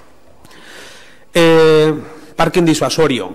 Yo siempre he entendido que un parque disuasorio es para disuadir que los coches entran en el casco urbano y no entren. Entonces, generar parking disuasorio en los centros me parece una contradicción en sí misma la palabra. Agradecer que también habéis traído el problema que analicéis en el barrio, pero también habéis traído soluciones. Hay soluciones que habéis puesto sobre la mesa. Tenemos un parking propiedad de ETS que está allí vacío y oscuro. Para otras cosas, rápidamente nos ponemos de acuerdo con ETS en verano para hacer acuerdos de generar torres en Durango. El ayuntamiento es la institución más cercana a la ciudadanía y tiene que estar abierta a la gente. En este sentido, para nosotros es un elemento fundamental e incluso fundacional cuando nos constituimos con candidatura municipal. La gente es la que decide. En todos los aspectos, en los presupuestos, en qué queremos construir en los antiguos terrenos de la estación, queremos que todo sea participativo. Estamos por y para la gente. Por eso apoyamos plenamente la demanda ciudadana que hoy se nos trae aquí. No se puede llevar a cabo cuando la ciudadanía te está diciendo lo contrario. Creo que habéis hablado alto y claro. Se puede decir más alto, pero creo que no se puede decir más claro. Apoyamos plenamente el punto 2, en el que queréis que en esa zona, una zona de vivienda nueva, una zona de gente joven, se habiliten espacios para niños, para niñas y mayores, que puede ser portátil, porque aquí se habían dicho que es una unidad de ejecución, que van a ir viviendas de protección oficial, pero hasta que venga mantengamos la zona verde. Nuestro pueblo no solo tiene que dotarse de cemento, necesitamos recursos, de ocio, de esparcimiento y sobre todo necesitamos zonas verdes que en Durango están en extinción. No puede ser que los vecinos se enteren de lo que van a cometer en su barrio a través de una consulta de otro tema y les vengan con que se va a hacer un parking sí o sí. No puede ser que vayan a la oficina técnica con información a través de la administradora de fincas y les digan que sí o sí porque hay presupuesto y está dotado. Porque es que luego les decimos a los vecinos que a dónde van, que por qué están montando ese escándalo. O sea, desde el ayuntamiento hay y ha habido confirmaciones oficiales. La oficina técnica, que yo sepa, es del ayuntamiento. Efectivamente, hay una modificación de crédito del 8 de marzo de 120.000 euros para llevar a cabo, y en esa justificación ya se excluía, en esa foto que están diciendo, ya se excluía una zona de Durango, porque había unos vecinos que habían protestado. No entendemos ahora por qué en unos se les toma en consideración y a otros decimos ni sí ni que no. No es la primera vez que diferentes plataformas acuden aquí. Era otro formato, sois los primeros que estrenáis la ordenanza de participación con este esquema de iniciar vosotros y defender y presentar vuestro proyecto. Pero ha habido otras, estuvieron los mayores de AEK, vinieron la gente de la plataforma 8, vinieron los vecinos y vecinas que estaban afectados por el desastre del IBI, la plataforma feminista, también está aquí varias veces, reclamaciones de barrio, ahora el que tenemos de la asociación RIA con el histórico reivindicación del centro cívico, y generalmente, pues, no quiero parecer negativo, pero la respuesta siempre es no. En este equipo de gobierno se da la espalda a la gente y no se les escucha. Las decisiones se toman al margen, pero no solo de vosotros, sino de la oposición también, porque nosotros no teníamos información. También nos enteramos por la prensa que ahí se quería acometer esa actuación. Creemos que hay que salir del búnker, creemos que hay que salir de la moqueta o de la alfombra y salir a la calle, llenarse los zapatos de barro y escuchar abiertamente a la gente, no solo salir para hacerse fotos. Y poco más. Eskerrik asko. Eskerrik asko zuri. EH Bildu. A ver, mesedes, segundo txo bat, mesedes. Lasaitasun pizkatxo bat, ostantzean, badaki guzlan amaitzen dauen hau. Vale? Esan nahi dut, recesoa, 15 minutu lasaitu artea o bestea, en fin, luzetu iten dugu da ez da merezi. Aurrera, mesedes. Ez jarri urdudi, hori da. Parkatu? Ez jarri urdudi. Ez jarri zu eta zure taldekoak. Aurrera, mesedes. Ez ni oso lain lasain nau. Lasai hartu. Ni zu bezain lasain nago nau. Hori. Eskerrik asko etortxegatik, auzokidei, eta eskerrik asko ordenantza berri hau estenatxeagatik. Guke parte hartze ordenantza dako proposamena egin genuenean, hau nahi genuen. Lehenengo aldiz gertatu da, eta hau nahi genuen. Jendeak, auzokideek, zuzenean aurkeztu ahal izatea proposamena eta zuzenean defendatu hemen. Oain arte gertatzen zen aldrebez, guk egiten genuen berba, eta gero amaieran ematen zitzaion hitza plataformari edo herritarrei. Ordenantza berri honekin lortu duguna, hau izan da. Hasieratik berba hartzea auzotarrek, zuzenean, modu zuzen batean. Eta horregatik, eskerrik asko estenatxeagatik. Guk asunto honen berri euki genuen, eta gure hasierako reakzioa izan zen, informazioa jaso, eta gero jakin genuen asambleak egingo zirela, eta gertu ginen, asambleetan informazio zuzena jasotzeko herritarrengatik. Eta horren gainean, guke gaur, eta mozioaren adira, 3 gogoeta planteatu nahi ditugu. Bata, proiektua eta mozioan eskatzen denaren inguruan. Bigarrena, plataforma edo auzotarren ekimenaren inguruan, eta 3. gobernu taldearen jarreren inguruan. Lehenengoarekin hasiko gara, eta lehenengoa da hemen eskatzen dena eta proiektua, parkinaren proiektua bera. Parkin bat horregotea, horrek eukiditzake bi zentzu, edo bi arrazoi. Bata izan daiteke, eta askotan aipatu da, inkluso horre irigintza batzordean aipatu zen, herri osorako izan behar dela. Eta herri osorako izan behar dela, eta hortik dator parkin disuasodioaren plantamentua. Hori ez da parkin disuasodioa, eta hori bulego teknikoak be onartu du. Hora, parkin disuasodio batek 3 ezaugarri izan behar ditu. Alde batetik, egon behar da kanpoaldean, bigarrena, kasu honetan el tamaño importa, eta parkin disuasodioa benetan izateko izan behar da handia, eta 3. garraio publikoarekin lotuta egon behar da. Hau ez da betetzen kasu hontan. Beraz, parking disuasorio moduan ez dauka zentzunik. Eta ondo argudiatu duzu hemen. Ez dauka zentzunik eta gainera kontrarrako efektua ekarri daiteke bebai. Hau da, seguramente trafikoa ugaritu. Beraz, herri osorako planteamendu moduan ez dauka zentzu handirik eta osorako are gutxiago. Arazoak planteatu dira eta hori da gertatzen dena. Hau da, zuek ondo dakizue, porque vivís ahí, sabéis de sobra, por un lado, los problemas que puede causar y sabéis de sobra también pues que cómo afecta en vuestra vida diaria, cómo afecta en positivo que haya una zona verde ahí y cómo puede afectar en negativo que haya un parking ahí, pues con los problemas de seguridad, con los problemas de incremento de tráfico y con los problemas también que afectan a la calidad de vida diaria. Porque el propio barrio en sí es un parking disuasorio gigante. Y esto tiene que ver bastante, además, con el problema de la OTA y los efectos que produce la OTA en las zonas en las que no hay OTA.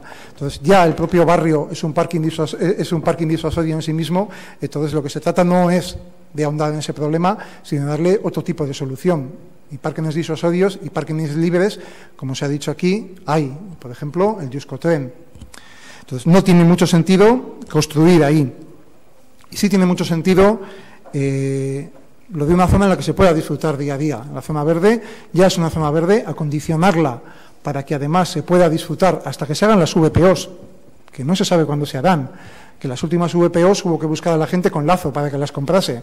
Entonces, mientras tanto, hasta que se hagan, es lógico que los vecinos lo disfruten. Es lógico que los vecinos lo disfruten y además, por una simple razón, que es, y lo habéis mencionado aquí, casi hay una deuda histórica con un barrio que hasta un poco las afueras degradado y que ahora respira un poco aliviado, y entonces lo que se trata es de darle vida y de acondicionarlo, y además pues con unos columpios, con una zona de gimnasia para mayores que se pidió también en su momento en la asamblea. Entonces pues se trata de darle ese sentido. Gure ustez erantzuna nahiko argi dago eta erantzuna gaur egun eman daiteke. Hoy mismo se puede contestar y hoy se debería contestar, porque ni tiene sentido mucho el proyecto y además hay que reconocerle pues a los vecinos del barrio que existe esa deuda con ellos y que se va a intentar mejorar la calidad de vida en lo que se pueda, porque esas 26 plazas de parking no solucionan el problema, las soluciones vendrán por otro lado. Beraz, gure ustez, erantzuna gaur egun eman behar da. Y en el fondo está además ese problema de fondo, es qué tipo de Durango queremos. Entonces, las reivindicaciones de zona verde están en todos los sitios, están en este barrio, están con todo el tema de los terrenos en la antigua estación. Hay falta de espacios verdes en Durango y está qué modelo de Durango queremos. Un modelo de Durango que vaya hacia espacios verdes o un modelo de Durango que vaya a espacios de cemento y espacios de parkings y de coches. Eso es lo que hay en el fondo. Bigarren gogoeta da, plataforma den eta auzotarren ekimenaren inguruan. Eta hor, eskerrak eman behar ditugu, eskerrak eman behar dugu, batez be, herri osorako gogoeta egin duzuelako. Jan amaitzen. Herri osorako gogoeta eman behar da, eman da hemen, eta izan da gogoeta integrala, mugikortasuna sartu da, hirigintza bebai, y probablemente ha sido una reflexión con más contenido y más profundidad que muchas de las que se suelen hacer en esta sala, muchas de las veces que hay debates. Entonces, no queda más que agradecer. No se trata, como se quiso hacer ver en la Comisión de Urbanismo, de una plataforma que solo mira su ombligo de su barrio. Se está mirando, y las reflexiones han sido para todo el pueblo. Entonces, agradecer la participación y agradecer el discurso, porque muchas de las veces, y lo ha mencionado antes Alice también, en ese tipo de intercambios, yo creo que la plataforma y los vecinos han aprendido un mogollón de cosas técnicas y de qué es un parking disuasorio y de procedimientos en todo esto para llegar al ayuntamiento, pero nosotros también en el contacto y en las reflexiones de los vecinos aprendemos. Entonces yo creo que esto es enriquecedor y de los momentos populares normalmente se aprende. Eta azkenengo gogoeta da gobernu taldearen jarreraren inguruan. Amaituko dut, baina ez dut amaituko hau esan barik. Eta hau da jarrera, ez da batere duina edo elegantea, por decir algo. Hau da, hasiera batean ez zen ezer esan proiektuaren inguruan, gero bilerak eta asanbladak hasi zirenean, bilera bat eskatu zitzaion hirigintza batzordeari, hirigintza batzordeko presidenteari, esan zuen, eta gero, mozioa aurkeztu eta gero, bai, orduan bai, se les invitó a la Comisión de Urbanismo y se les invitó prácticamente para echarles la bronca, para broncarles. Entonces, no nos parece, desde luego, cuanto menos correcta la actitud, y creemos que ese es un buen momento que sería un buen momento para pedir perdón por eso y por la actitud, y sería una buena forma de empezar la reflexión. Simplemente eso, para terminar, pues agradecer que Durango sea un pueblo vivo en ese sentido en cuanto a iniciativas de vecinos que se organizan, que proponen cosas y que proponen reflexiones. Es un pueblo vivo, a veces nos da la impresión que quizás el equipo de gobierno sea un poco zombie, que lo primero que hace suele ser morder. Eskerrik asko. 9 minutu izan direz. Horrengoan gitxia. Txanda izteko EAJ. Bai, arrastion, den hori. Batzarra ordu eta erdikoa izan zen. Nik behintzat ez daukat inori bronka botasitzaioneko sentsaziorik eukin, ez dakit beraiak izango duten. Ni ez nintzan sentitu eta uste dut presidenteare esala sentitu bronkatua baita bez. Ez dut esango ezirela etorri aserrez, etorri egin ziren aserre normala danez, baina uste dut beraien formak onak izan zirela, eta uste dut baita be jaso zuten tratua ona izan zela. Beraz, edo ez ginen batzorde berdinean egon, edo zuk egiten duzun irakurketa nahiko sesgatua dago. Eta jarraituz gero hildoarekin eta Alderdi Sozialistako bozeramaileak hartutako hildoa jarraituz, eta aintzat hartuta baita be hortzegiak esandako hitz guztiak, guk mozio alternatiba bat aurkeztuko dugu.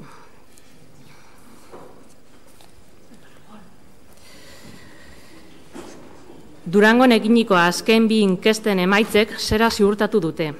Inkestatutakoek lur gaineko aparkalekuen defizita dela herritar ororen arazorik garrantzitsuenetarikoa. Arazo horri, konponbidea aurkitzen saiatzeko, bulego teknikoak gure udalerriko lur gainean dauden aparkalekuen ikerketa zehaztasunez egin du. Era berean, Urian, osotasunean, eremu publikoetan dagoen aparkaleku eskaintzak gehitu eta hobetzeko azterketa egiten ari da.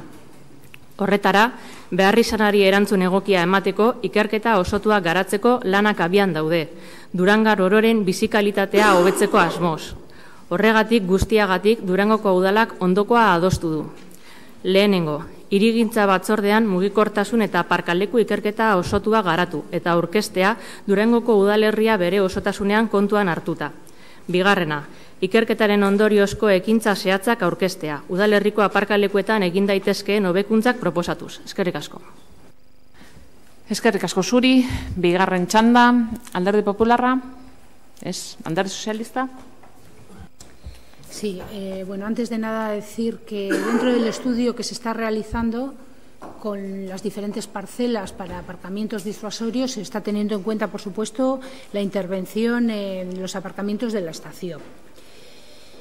Insistir que cuando tengamos la fotografía completa y se nos presente el estudio, tomaremos la decisión optando desde luego a la mejor solución que veamos, y quiero dejar bien claro que los argumentos que hoy se han expuesto aquí se van a tener en cuenta a la hora de tomar esa decisión, que por supuesto compartimos y que haremos todo lo posible para tomar las mejores decisiones. Eskerrik asko, herriaren eskubidea. Bueno, simplemente sin más, me parece una vergüenza que una iniciativa ciudadana traiga y el debate no se verse en lo que están presentando y presentamos una alternativa, jugamos a los trileros y hablamos de otras cosas. Me parece increíble.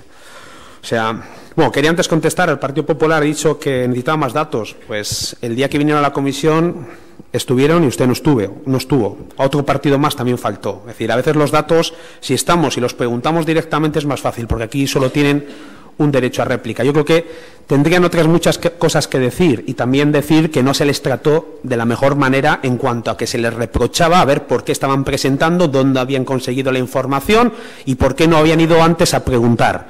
y explicaron por activa y por pasiva la documentación y los contactos con el ayuntamiento para hacer, etcétera, etcétera, etcétera. A mí esto me recuerda a las consignas del siglo XVIII, del despotismo ilustrado. Todo para el pueblo, pero sin el pueblo. Hacemos medidas que favorecen al pueblo, pero no contamos con él. Los consideramos como menores de edad que no están capacitados para escuchar, decidir y elegir. Pues esto ha cambiado, esto tiene que cambiar y una institución como un ayuntamiento tiene que estar abierta a la ciudadanía y tener en cuenta sus opiniones, no salirnos por la derecha, por la izquierda, por arriba y por abajo. No sé, yo creo que este equipo de gobierno sigue insistiendo en no escuchar a los vecinos y vecinas que reclaman sus derechos y son acusados de desagradecidos. De verdad, es que ricasco por estar aquí y espero que no sea la primera sino la última que la gente venga a decir de primera voz lo que quiere y cómo quiere Durango. Es que ricasco. Es que ricasco zuri. Ia ba, bigarren aldize da esaten dutela mesedes txalorik ez egitea. Hirugarrenean behar bada bertan bera utzi behar izango dut plenoa, beraz guztion onerako niri gustako jaten amaitzea plenoa. Eskartuko neutzueke mesedez lasaitasunez hartzea eta txalorik ez egitea. Eskerrik asko. EH Bildu minutu 2. Gainerakoak bezala, gainerako bozeroaleak bezala. Eskertuko genizueke bat lasaitasuna eta errespetua jendeari, errespetua jendearen adierazpenei. Ya vale de echar la bronca a la gente, ya. Eta gertatu da oain berriro, eta gertatu zen batzordean bertan. Prácticamente fue un interrogatorio. ¿De dónde habéis sacado el mapa? ¿Con quién habéis hablado? Prácticamente parecía que se les iba a interrogar.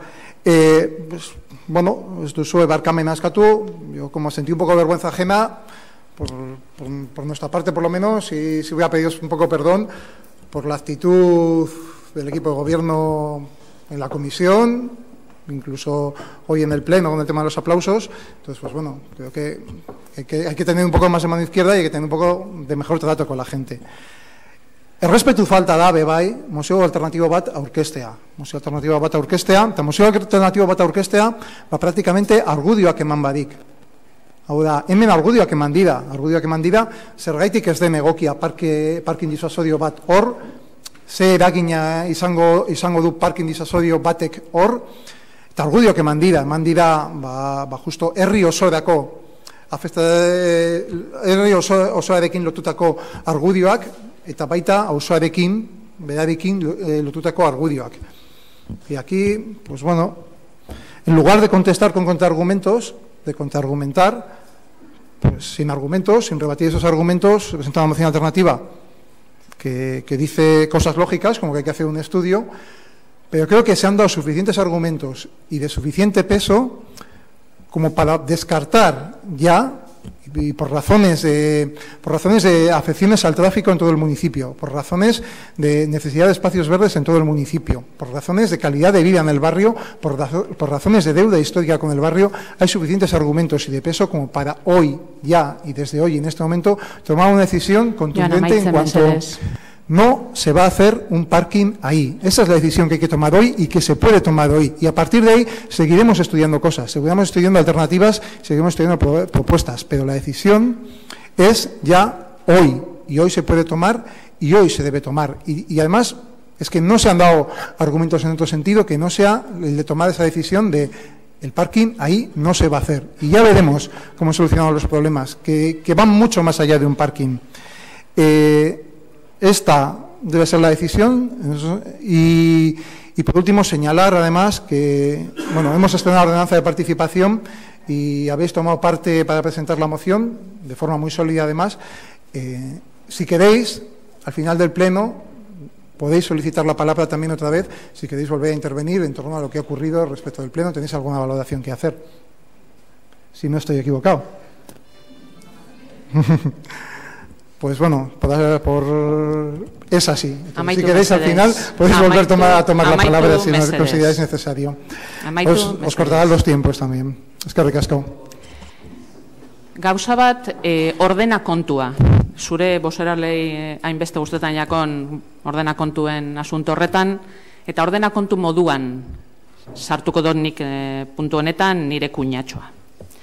Lehenengo, nik ez dut hemen nire lana egiten errespetu faltaz, inundik inora bez. Hori, beste talde batzuek egiten dozu edo egiten dabe.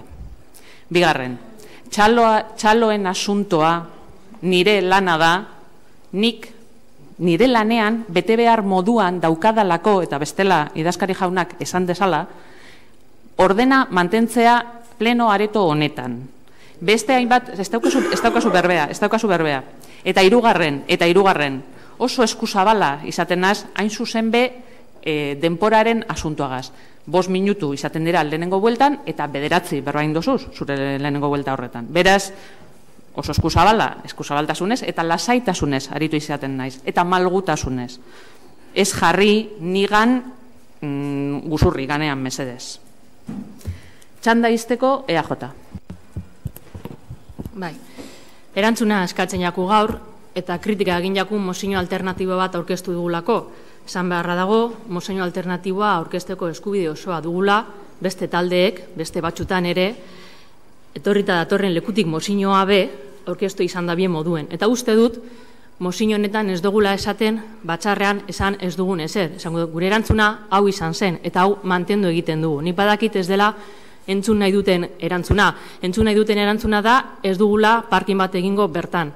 Eta guk esan egin genien batzordean, eta gaur horregatik dakargu mozio alternatibo hau, ezin dugu esan, gaurko egunean horrez dala parkin bat joango. Joango den edo ez dakigu, zikerketa itxigabe dago, eta ondoriak ditugunean, alan ikusiko dugu beharrezkoa den edo ez. Disuasorioa izan behar duen edo ez, agian ez da parkin bat, edo agian biztanleetzako aparkaleku batzu soilik egin behar dira, edo ez da behar beste parkin pribatua erabili daitekelako. Ez dakigu, beraz, erraza da ez esatea bai eskerretik eta bai eskumatik jarrita dauden eskutik, baina guk hasta azkenean eman genien erantzun berbera eman nahi diegu. Eskerrik asko. Oso ondo, esandako guztiak esanda, bozkatuko dugu, kasu honetan baita be ordezko mozio bat daukagu eta jatorrizkoa, eta betiko legez bozkatuko dugu lehenengo ordezkoa eta gero jatorrizkoa. Ordezkoaren alde, EAJ, Alderdi Sozialista eta Alderdi Popularra, jatorrizkoaren alde, Herriaren Eskubidea eta EH Bildu. 7. puntuan ez gara sartuko hain zuzen be testu bateratu bat daukagulako, ez? Bai?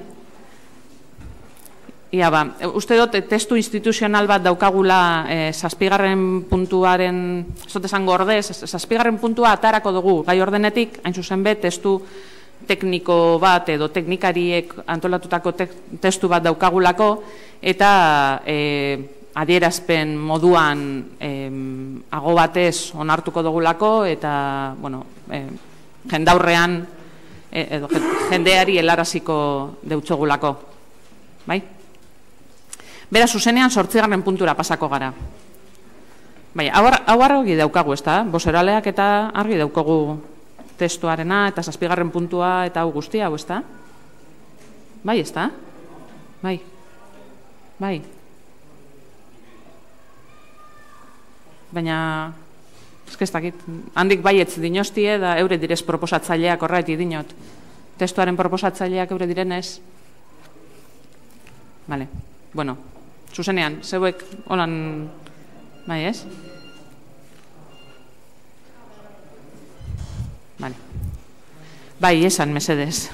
Ordena kontu bat dalako. Bai, esatie, bai, testua oso berandu heldu dala, baina guk, ikusten dugulako gai batzuetan, deklarazio instituzional bat asko sobi hau edala, eta naiz eta berandu egon, goitik begiratu dugu, eta onartzen dugu, eta mozio moduan kentzen dugu, danon adostasun bat egoteko, besterik ez. Eskerrik asko. ¿Bai? Sí, nosotros aceptamos la declaración, pero sí pedimos que se nos dé con un poquito más de tiempo para poder leerla, estudiarla y saber qué es lo que queremos votar. O sea, estamos con un pleno a las 5 de la tarde y a la 1:30, casi las 2, nos llega un correo sin avisar, y si no miras el correo, no, o sea, creo que por lo menos una llamada para consensuar, si os parece bien, pues estaría interesante y sería deseable. Eskerrik asko. Eskerrik asko zuri. Horretara geratu ginen atzo bozeralean batzorde badakizu ezinela egon, baina zurek idea egon zan eta horretara geratu ginen. gaur goizean, alzan neurrian eta aliketarinen bialduko zala, eta hori izan da epea. Bai? 8. Herriaren eskubidea taldearen mozioa, tao eta aparkatzeko arazoi buruzkoa. Sarrera registro honegaz, 2018ko ekainaren 20koa. Aurrera, mesedez. Bai. Bueno, lo primero que me gustaría comentar es algo que no pensaba decirlo aquí, pero es relativo a la moción que acabamos de tratar sobre los problemas de aparcamiento y sobre la aprobación que se ha hecho y leo de lo que se ha aprobado, desarrollar y presentar un estudio integral de movilidad y aparcamiento en la Comisión de Urbanismo para todo el municipio. Bueno, nosotros venimos aquí a presentar una moción porque han pasado 9 meses desde que ya dijimos aquí que es necesario reunirse con la ciudadanía para trabajar el tema de la OTA. Que a día de hoy se nos diga que hay que hacer un estudio integral de movilidad y aparcamiento 9 meses después, que no esté hecho, cuando menos, y creo que soy vehemente si digo que me sorprende, que después de todo este tiempo no haya un estudio sobre las necesidades del aparcamiento en Durango, 9 meses después de que el contrato de la OTA haya terminado. Entonces, bueno, creo que justifica aún más que hoy traigamos esta moción aquí. Y como decía, ya en septiembre dijimos que debe ser la ciudadanía quien valore las propuestas para este nuevo servicio de la OTA, y su respuesta creemos que ha sido bastante contundente. Lo que Lever presentó en nombre del equipo de gobierno no responde ni mucho menos a las demandas que la ciudadanía lleva trasladando al ayuntamiento. Asociaciones, vecinos y vecinas de Olazarán, Miqueldi, San Roque, Mureta Torres, San Fausto y muchos otros barrios nos han dejado claro en mesas, en reuniones informativas en los barrios, a través de las redes sociales, del correo electrónico, simplemente acercándose a nosotros en la calle, que el sistema de OTA actual no funciona y que las propuestas que se conocen hasta ahora no son suficientes para solucionar estos problemas de aparcamiento que sufren los barrios. Y que además nos están generando, como ya se ha reconocido creo que por todo el mundo en este pleno, nos generan contaminación, inseguridad por riesgo de accidentes, atropellos, ruido y un sinfín de molestias. Acabamos de escuchar también de viva voz del representante de los vecinos cómo parte de estas soluciones pasan por unos parking disuasorios que no lo parecen y que, por lo visto, vienen más a solucionar los problemas de la gente de fuera que los problemas de quienes vivimos en Durango. Y por esto creemos que es necesario tomarse ya en serio este problema del aparcamiento, gestionar debidamente la OTA y hacerlo lo antes posible y junto a la ciudadanía, a los vecinos y vecinas de Durango, que somos quienes vivimos y sufrimos todos estos problemas. Como he dicho, en el pleno del pasado mes de septiembre presentamos una moción que se aprobó por unanimidad para que se iniciara un proceso de participación ciudadana para la redacción del nuevo contrato del servicio de la OTA. Y como he dicho, 9 meses después, nada se sabe sobre lo que pasará con este servicio. Eskerrik asko. Eskerrik asko zuri, Alderdi Popularra, ez? Alderdi Sozialista? Bueno, antes de nada decir que cuando escuchamos a Herriaren Eskubidea hablar de procesos participativos parece que no estaría en este ayuntamiento, porque le voy a enumerar unos cuantos que se llevan a cabo desde este ayuntamiento y, por supuesto, en los que se da un nivel de participación bastante alta. Y con eso me estoy refiriendo a los consejos que existen en diferentes ámbitos, además, ciudades amigables, mapa de la ciudad prohibida, foros diferentes que se organizan, como los que hicimos en concreto con la modificación de la OTA. Cuando empezamos a trabajar en la propuesta, se decidió llevar a cabo procesos participativos. Entre ellos se han recibido a través de email, teléfono y en concreto se hizo un foro en el mes de diciembre para llevarse a cabo.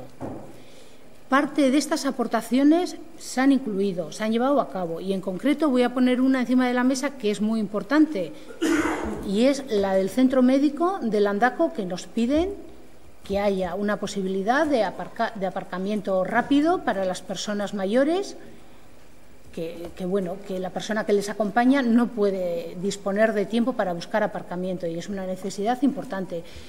Modificaciones que se han llevado a cabo y que se han contemplado a cuenta de la participación ciudadana e insistir en que, en concreto, en el mes de diciembre se llevó un foro exclusivo para ello, aparte de recibir propuestas por diferentes medios.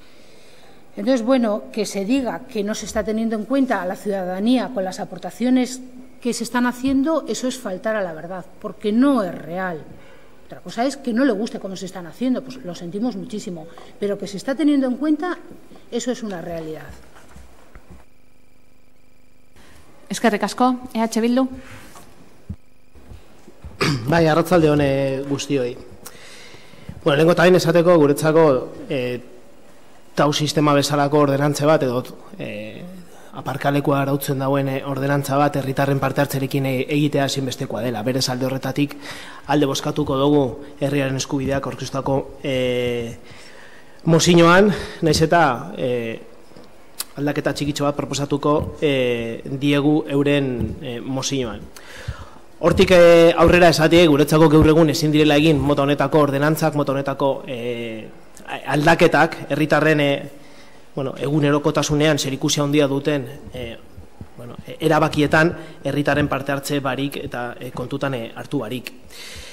Eta naiz eta Alderdi Sozialistako bozeramaileak ontxe esan kontutan hartzen direla eta badauzela prozesu batzuk, azken osoko bilkuran eduki genuen adibide argigarriena kontrako norabidean. Eta adibide hori izan zen, gaur egun udalerri honetan dauen kontratu garrantzitsuena diru kantidaden aldetik, alegia kale garbiketa eta zaborren bilketaren kontratua egin zela herritarren parte hartze barik. Hortik gutxira herritar batzuk joan ziren hirigintza batzordera tokiko agenda 21eko jasangarritasun batzordera eta bertan entera ziren ordenantza hori onartuta zegoela eta eurek hainbat proposamen zeukaten ordenantza horren inguruan. Ezin dugu jarraitu betiko prozesu administratiboak, beste garai bateko, beste mende bateko prozesuak, alegia despatxu batzuetan onartu edo adostu ordenantzak eta osoko bilkura batera ekarri, gehiengo nahikoa lortu eta herritarri esan alegazioak egiteko eskubidea dutela. Hori da herri honetan zoritzarrez erabaki nagusiak duten herritarren parte hartzea alegazioak egiteko prozesu administratibo baten barruan. Beraz, uste dugu horrekin apurtu behar dela eta noski kontutan izanik gaur egun besteak beste parte arte ordenantza bat daukagula, kostata onartu egin zena eta bertan hainbat prozedura dauzela erabili behar ditugu prozesu horiek herritarren parte hartzea hobetzeko. Eta argi dago gai honetan ere herritarrek Durangoko herritarrek zer esan handia dutela. Lehenengo eta behin, ota martzan egon denetik ikusi dugulako hainbat arazoa dauzela mai gainean. Presio dauelako alde konkretu batzuetan, otatik kanpo edo gune urdinatik kanpo geratu diren gunetan arazo larriak dauzelako eta etxun behar zaie herritar hori. Bigarren eta lehenengo eta bigarren mailako herritarrek sortzen duelako gaur egun otaren sistema, ez soilik zure auzoan gune urdina baldin badaudek aukera dekozulako biztaleren txartela ateratzeko eta beraz gune horretan aparkatzeko eta ez baldin badekozo gune urdin hori, naiz eta zerga berdina ordaindu eskubide hori ez dekozu, gauza bitxiago bat ematen da momentu honetan. Gune urdin batzuetan, segun zen portaletan bizizaren momentu honetan aukera dekozu biztaleren txartela ateratzeko.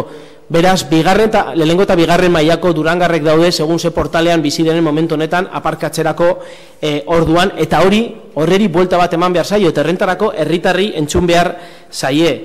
argi dago ere gune batzuetan ez dela nahikoa gaur egungo OTA sistema lekua sortzeko, ordu konkretu batzuetan hiri edo herriaren erdigunien ez dela nahikoa, eta beraz, pentsatu behar dugu zelan lortu kotxe horiek ateratzeko edo behintzat aparka lekua sortaraztea leku horietan ordu konkretu batzuetan.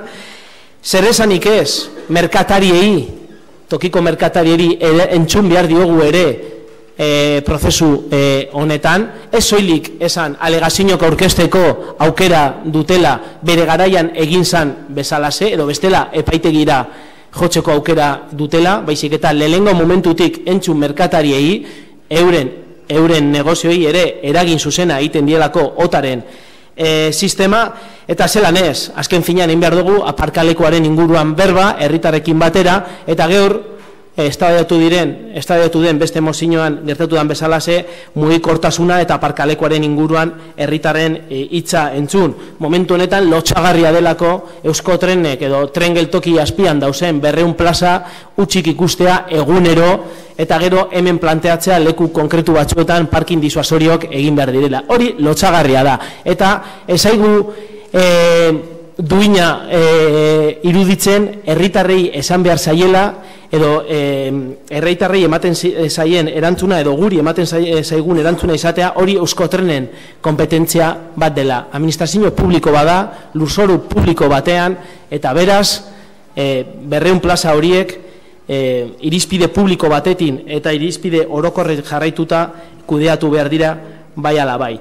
Beraz, argi dau, badauzela gauzak aldatzeko, badau zertan entzun herritarrei, eta beraz, proposamen txiki bat egiten diogu herritarren eskubidekoi.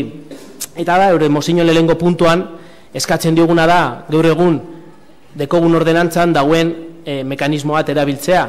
Hauze da, gardentasun gobernu irekiari eta herritarren parte hartzari buruzko araudi organikoan, 75. artikuluan jasota dauden elkarrizketa foroak erabiltzea, alegia, hau bihurtzea, elkarrizketa foro berezi bat egitea OTAren inguruan. Hortik aurrera, zuek jasota deko zuen bezalase, mozinoa gutxienez aipatzen dituzuen 3 batzar horiek beharrezko izango balira beste batzar batzuk ere antolatuta. Besterik ez.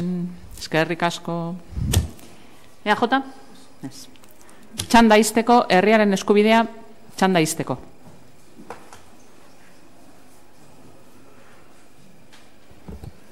Por empezar por el final, decir que bueno, que lo que pretendíamos con este punto era lo que EH Bildu ha comentado, entonces estamos a favor del cambio.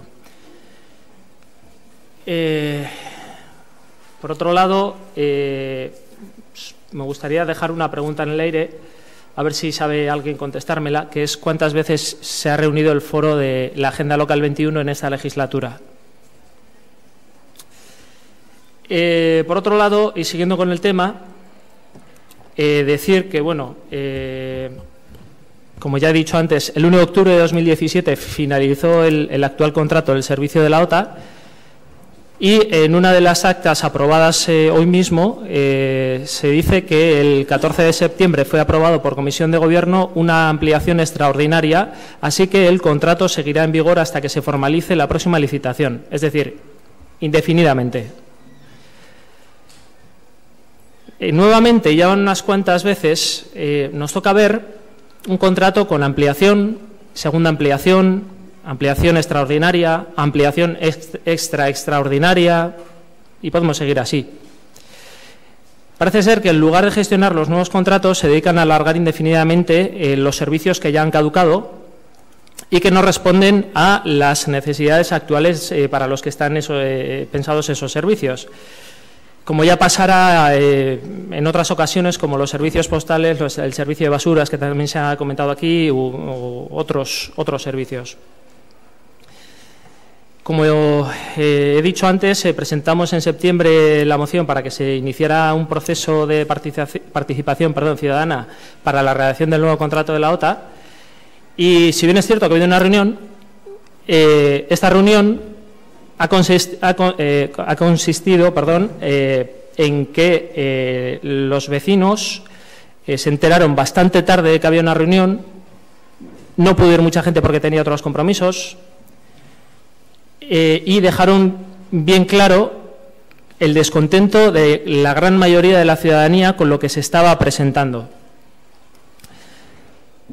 Este descontento afecta a muchos barrios que sufren graves problemas de aparcamiento debido precisamente al sistema actual de OTA, y creo que muchos y muchas de las que estáis aquí hoy lo sabéis, lo vivís y lo sufrís.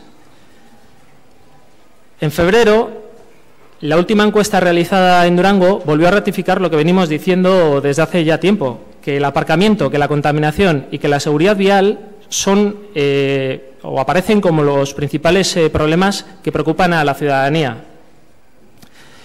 Y como he dicho, que el sistema actual de OTA no responde, no cubre las necesidades de Durango.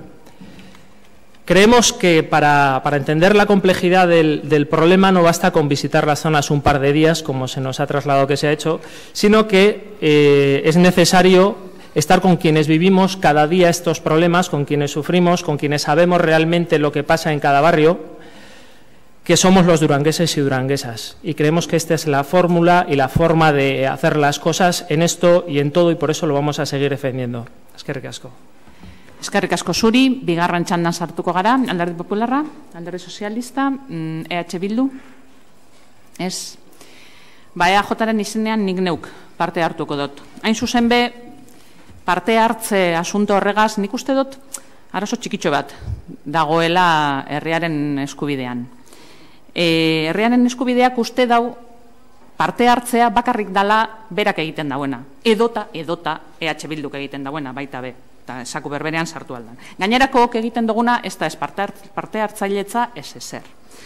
Bueno, parte hartzeko prozesu honetan, foro bat egiteaz gain, eta zue badakizue ze hori batzordean bertan azaldu izan da, era zabalean proposamena egin jakon herritargoari adierazteko zeintzu ziren proposamenak, aukerak, kexak, danatarik. E-mailez, web orrialdean, eskuz eta sakera arreta zerbitzura etorten eta esaten. Eta jaso egin dira, hainbat eta hainbat. Gustokoak eta ez gustokoak. Sartu al direnak eta sartu al ez direnak. Imposibleak direzenak eta ez direnak. Bai. Beraz, prozesua ez da bakarrik foroa. Askoz bezabalagoa da.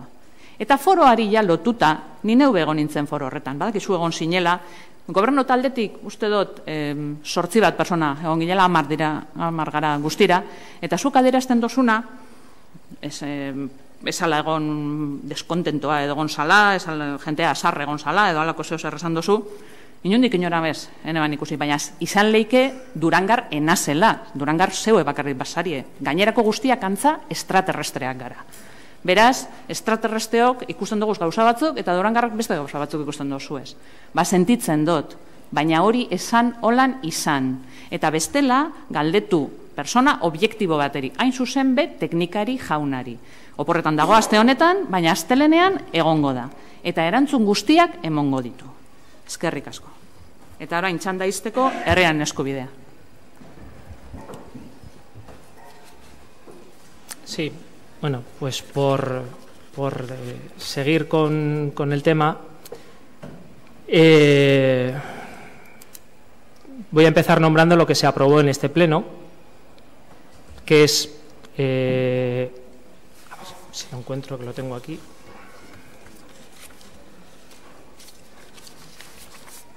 Bueno, no lo encuentro. Bueno, se aprobó que se abriera un proceso abierto a la ciudadanía para que durante todo el proceso de decisión se pudiera decidir sobre la licitación, sobre el nuevo servicio y demás cosas que conciernen a este contrato. Efectivamente se hizo una reunión de 60 minutos, mal informada, de la que 40 minutos fueron para explicar cuál es el proyecto de este equipo de gobierno, que prácticamente no gustó a nadie de los que estuvieron allí, en la que apenas tuvieron 20 minutos para solicitar explicaciones o dudas, de la cual sabemos que hay gente que ha transmitido dudas, preguntó allí y no se les ha contestado. 9 meses después de que se presentara esto aquí y 6 meses después de que se hiciera esa reunión, seguimos clavados en el mismo sitio. Y cuando digo que hubo gente pues que le molestó, pues porque si bien es cierto que se dieron algunas contestaciones, no entendemos como correcta una contestación que se le diga a alguien que si no quiere tener problemas de aparcamiento, que se compre una plaza privada. Eso no es una respuesta y no es una solución que puede plantear un ayuntamiento. Un ayuntamiento tiene que defender a los vecinos y vecinas y no decirles que se gasten su dinero en solucionarse los problemas que este mismo ayuntamiento genera. También se me ha dicho que falta la verdad. Es curioso, porque faltar a la verdad, voy a decir lo que es. Decir que se ha recogido de la participación ciudadana la zona de rotación cuando fue una de las respuestas que se dio a la vecindad por parte del equipo técnico cuando se les propuso o cuando se les trasladó la problemática que tienen los vecinos y vecinas de Mureta Torre para aparcar. Nuevamente, decirles que les van a quitar plazas de aparcamiento a los vecinos y vecinas de Mureta Torre no es solucionarles el problema. Se solucionará otro problema, pero no el de esos vecinos. Y como he dicho, creemos que el proceso no es correcto.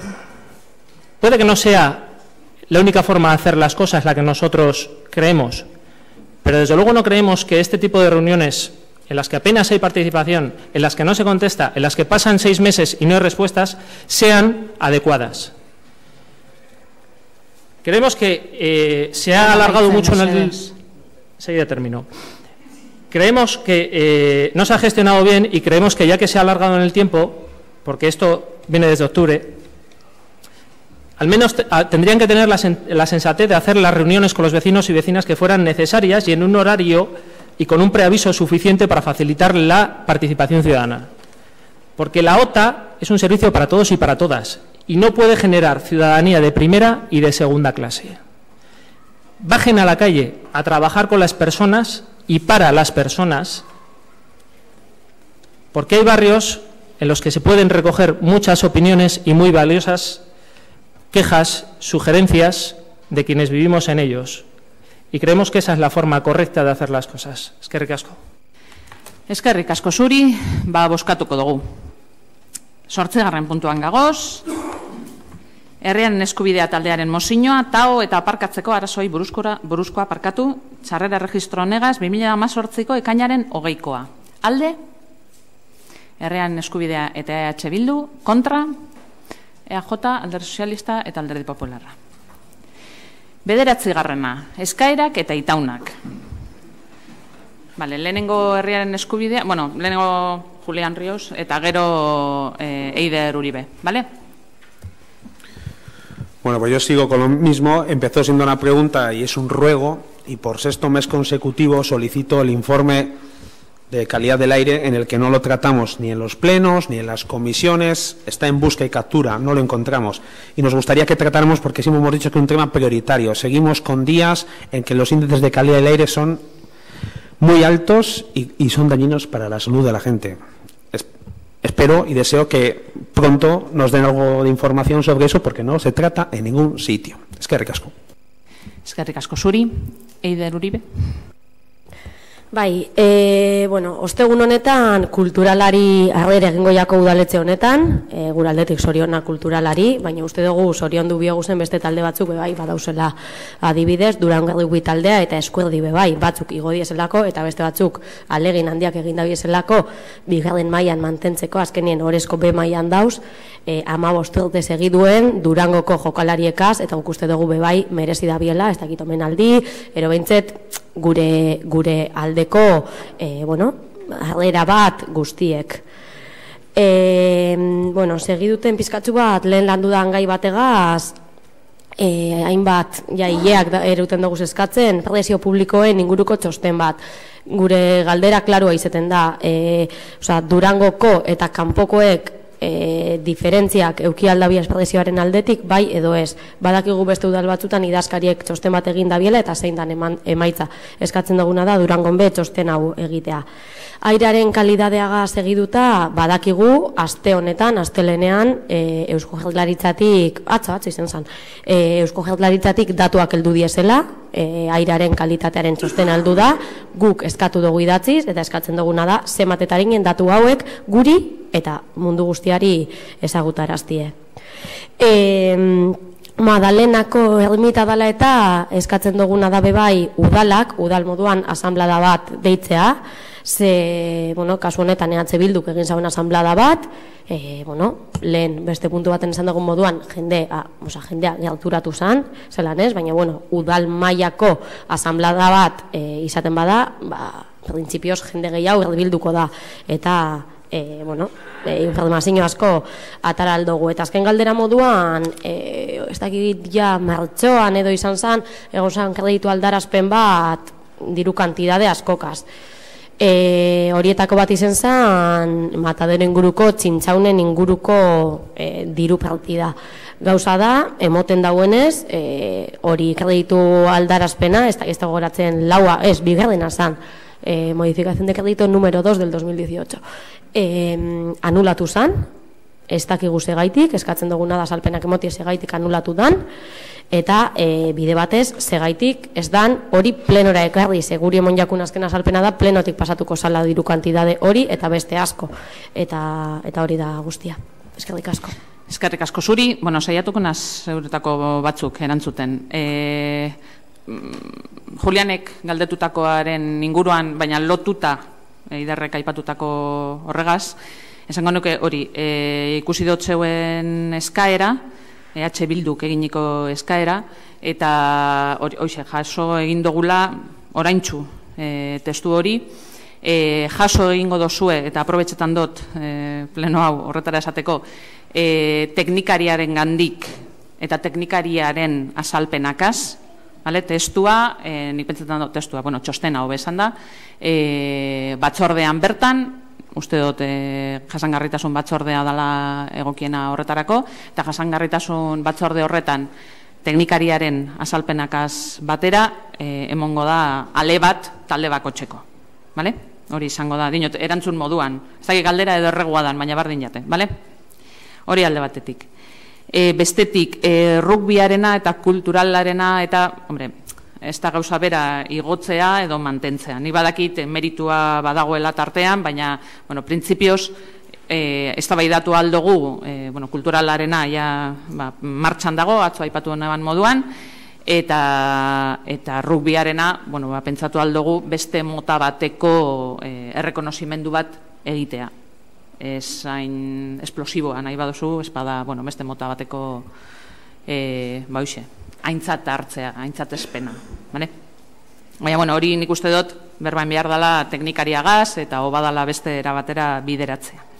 Presio publikoen txostenarena, azken finean gaur zabaldutako bideari ekin beharko deutzogu.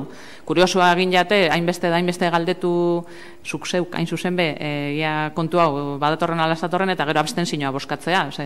Txostenal legalidadeagaz lotuta baldin badago eta ez dakit elorri zion eta ez dakit nun eta egiten bada, bateratu egiten bada eta gero, kuriosoa da, beste nunun eta hemen ez. Eta kreditu aldarazpenarena kasu zehatza ezin dut esan ontxe bertan zein dan, baina bai errakuntza batzuk egon zirela. Kreditu aldarazpen horretan errakuntza batzuk eta ganera errakuntzak izan ziren zerrendan, ez dakit, 2, 3, 4 item ez zirela egon behar eta sartu zirela. Eta ostean hori konpondu egin zan edo zuzendu egin zan, beste urrengoa, uste dut urrengo zenbakidun kreditu aldarazpenean. Beste bide batetik etorriko direzelako, hain zuzen be, plenotik pasabiderezelako, eta nik uste dut, zuk aipatzen dozun hori, gure asmoa, nire asmoa da, urrengo plenora, hau da, uztailaren 19 ekartea. Beti be, ogasun batzorretik pasata irizpenagaz eta danagaz. Listo. hitza nahi badute hartzeko. Ja, parkatu hori, nik aldetu behar dut ezuk. Bai, baina, bueno, esan duzu amaitzeko. Ez que, parkatu, ez. Etxate astuten ezer. Izetez badakit, Mikel Dio Lazaran ingurukoek aukera dekiela, baina badakit besteren bat badagoela gure dabela parte hartu. Beraz, baina, dinote, gai desberdinet direz. Bat da Ermodoko kontua eta bestea da Mikel Dio Lazaranekoa. Igual Mikel Dio Lazaran borobiltzeko eta gero, ez dakit, etorri da, niri esan indostie, baina, bai, badagoan, bai, bale. Lehenengo orduan Mikel Dio Lazaranekoak eta ostean Ermodokoak. Aurrera, mesedez, jesarri hemen, lehengo moduen, erosoago, ez? Onja plenoa amaituta dago, beraz, lasai hartu, bale? Bai, azken finen, entzutzu zeuei, eta gauza batzuk argi geratzi nahi dugu. Gero interpretazioek dinez, baina gure iritzize eta gure hitza argi geratzie bai nahi dugu. Eta gero bestiek zelan nahi duzuen hartu kontutan gure iritzize eta gure hitza, zegoen arazo izango da. Bai? Gauza batzuk argi geratzie, bat, eta hau da nontzako da, ez dekogu inongo interes politikorik gai honekin. Inongue. Hau, badala, igual errespetu fal bat, ze atzetik badau pertsonak ez dekienak bete behar honek, lanak badeko guzela bestalde batzu batetik, eta lanak injo guzela. Eta nahi dugun azken finen da, onura guretzako, eta bardinakun nor dauen horra hurrien eromen albuen. Hori argi iztien nahi dugu, ez dagoela inungo interes politikorik.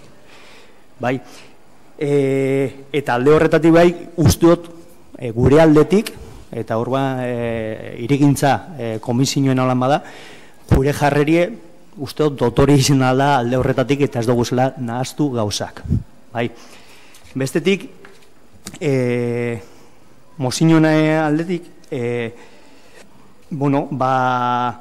dugu gozundu lertzen, ordezko mozino bat aurkeztie. Bai ulertzegu, ulertu aldugu prestatzie, alde batetik bera, eta hemen entzun izotzu eta zeuei mozinoek presentatzeko kalidadien inguruen, guk aurkitzen gaz eta eruntzun eta ordezko mozino honekin, pixkat datu, argumentu falta eta pixkat irigintza batzorde horretan emozkun erantzun berdine dela.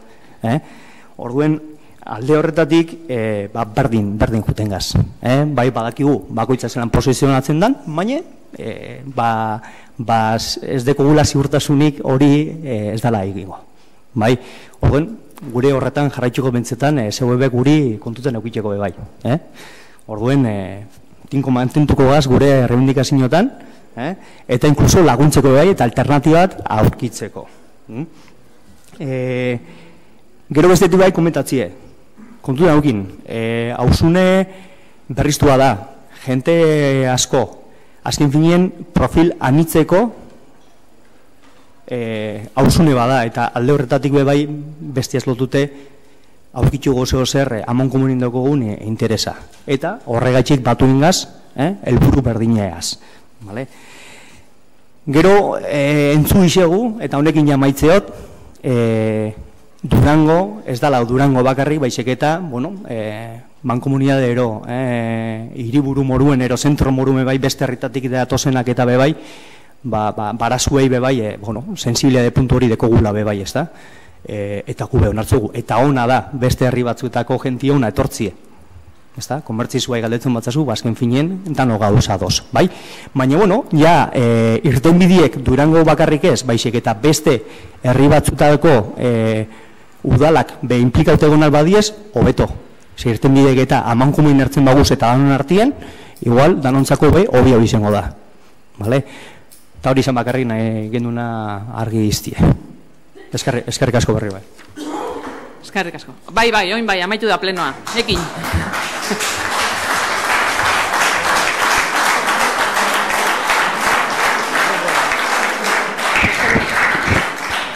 Bai, eta orain beste bizilagun bat, edo ez dakizen badauzen, Ermodo kontuak, urreratuko zara mesedez?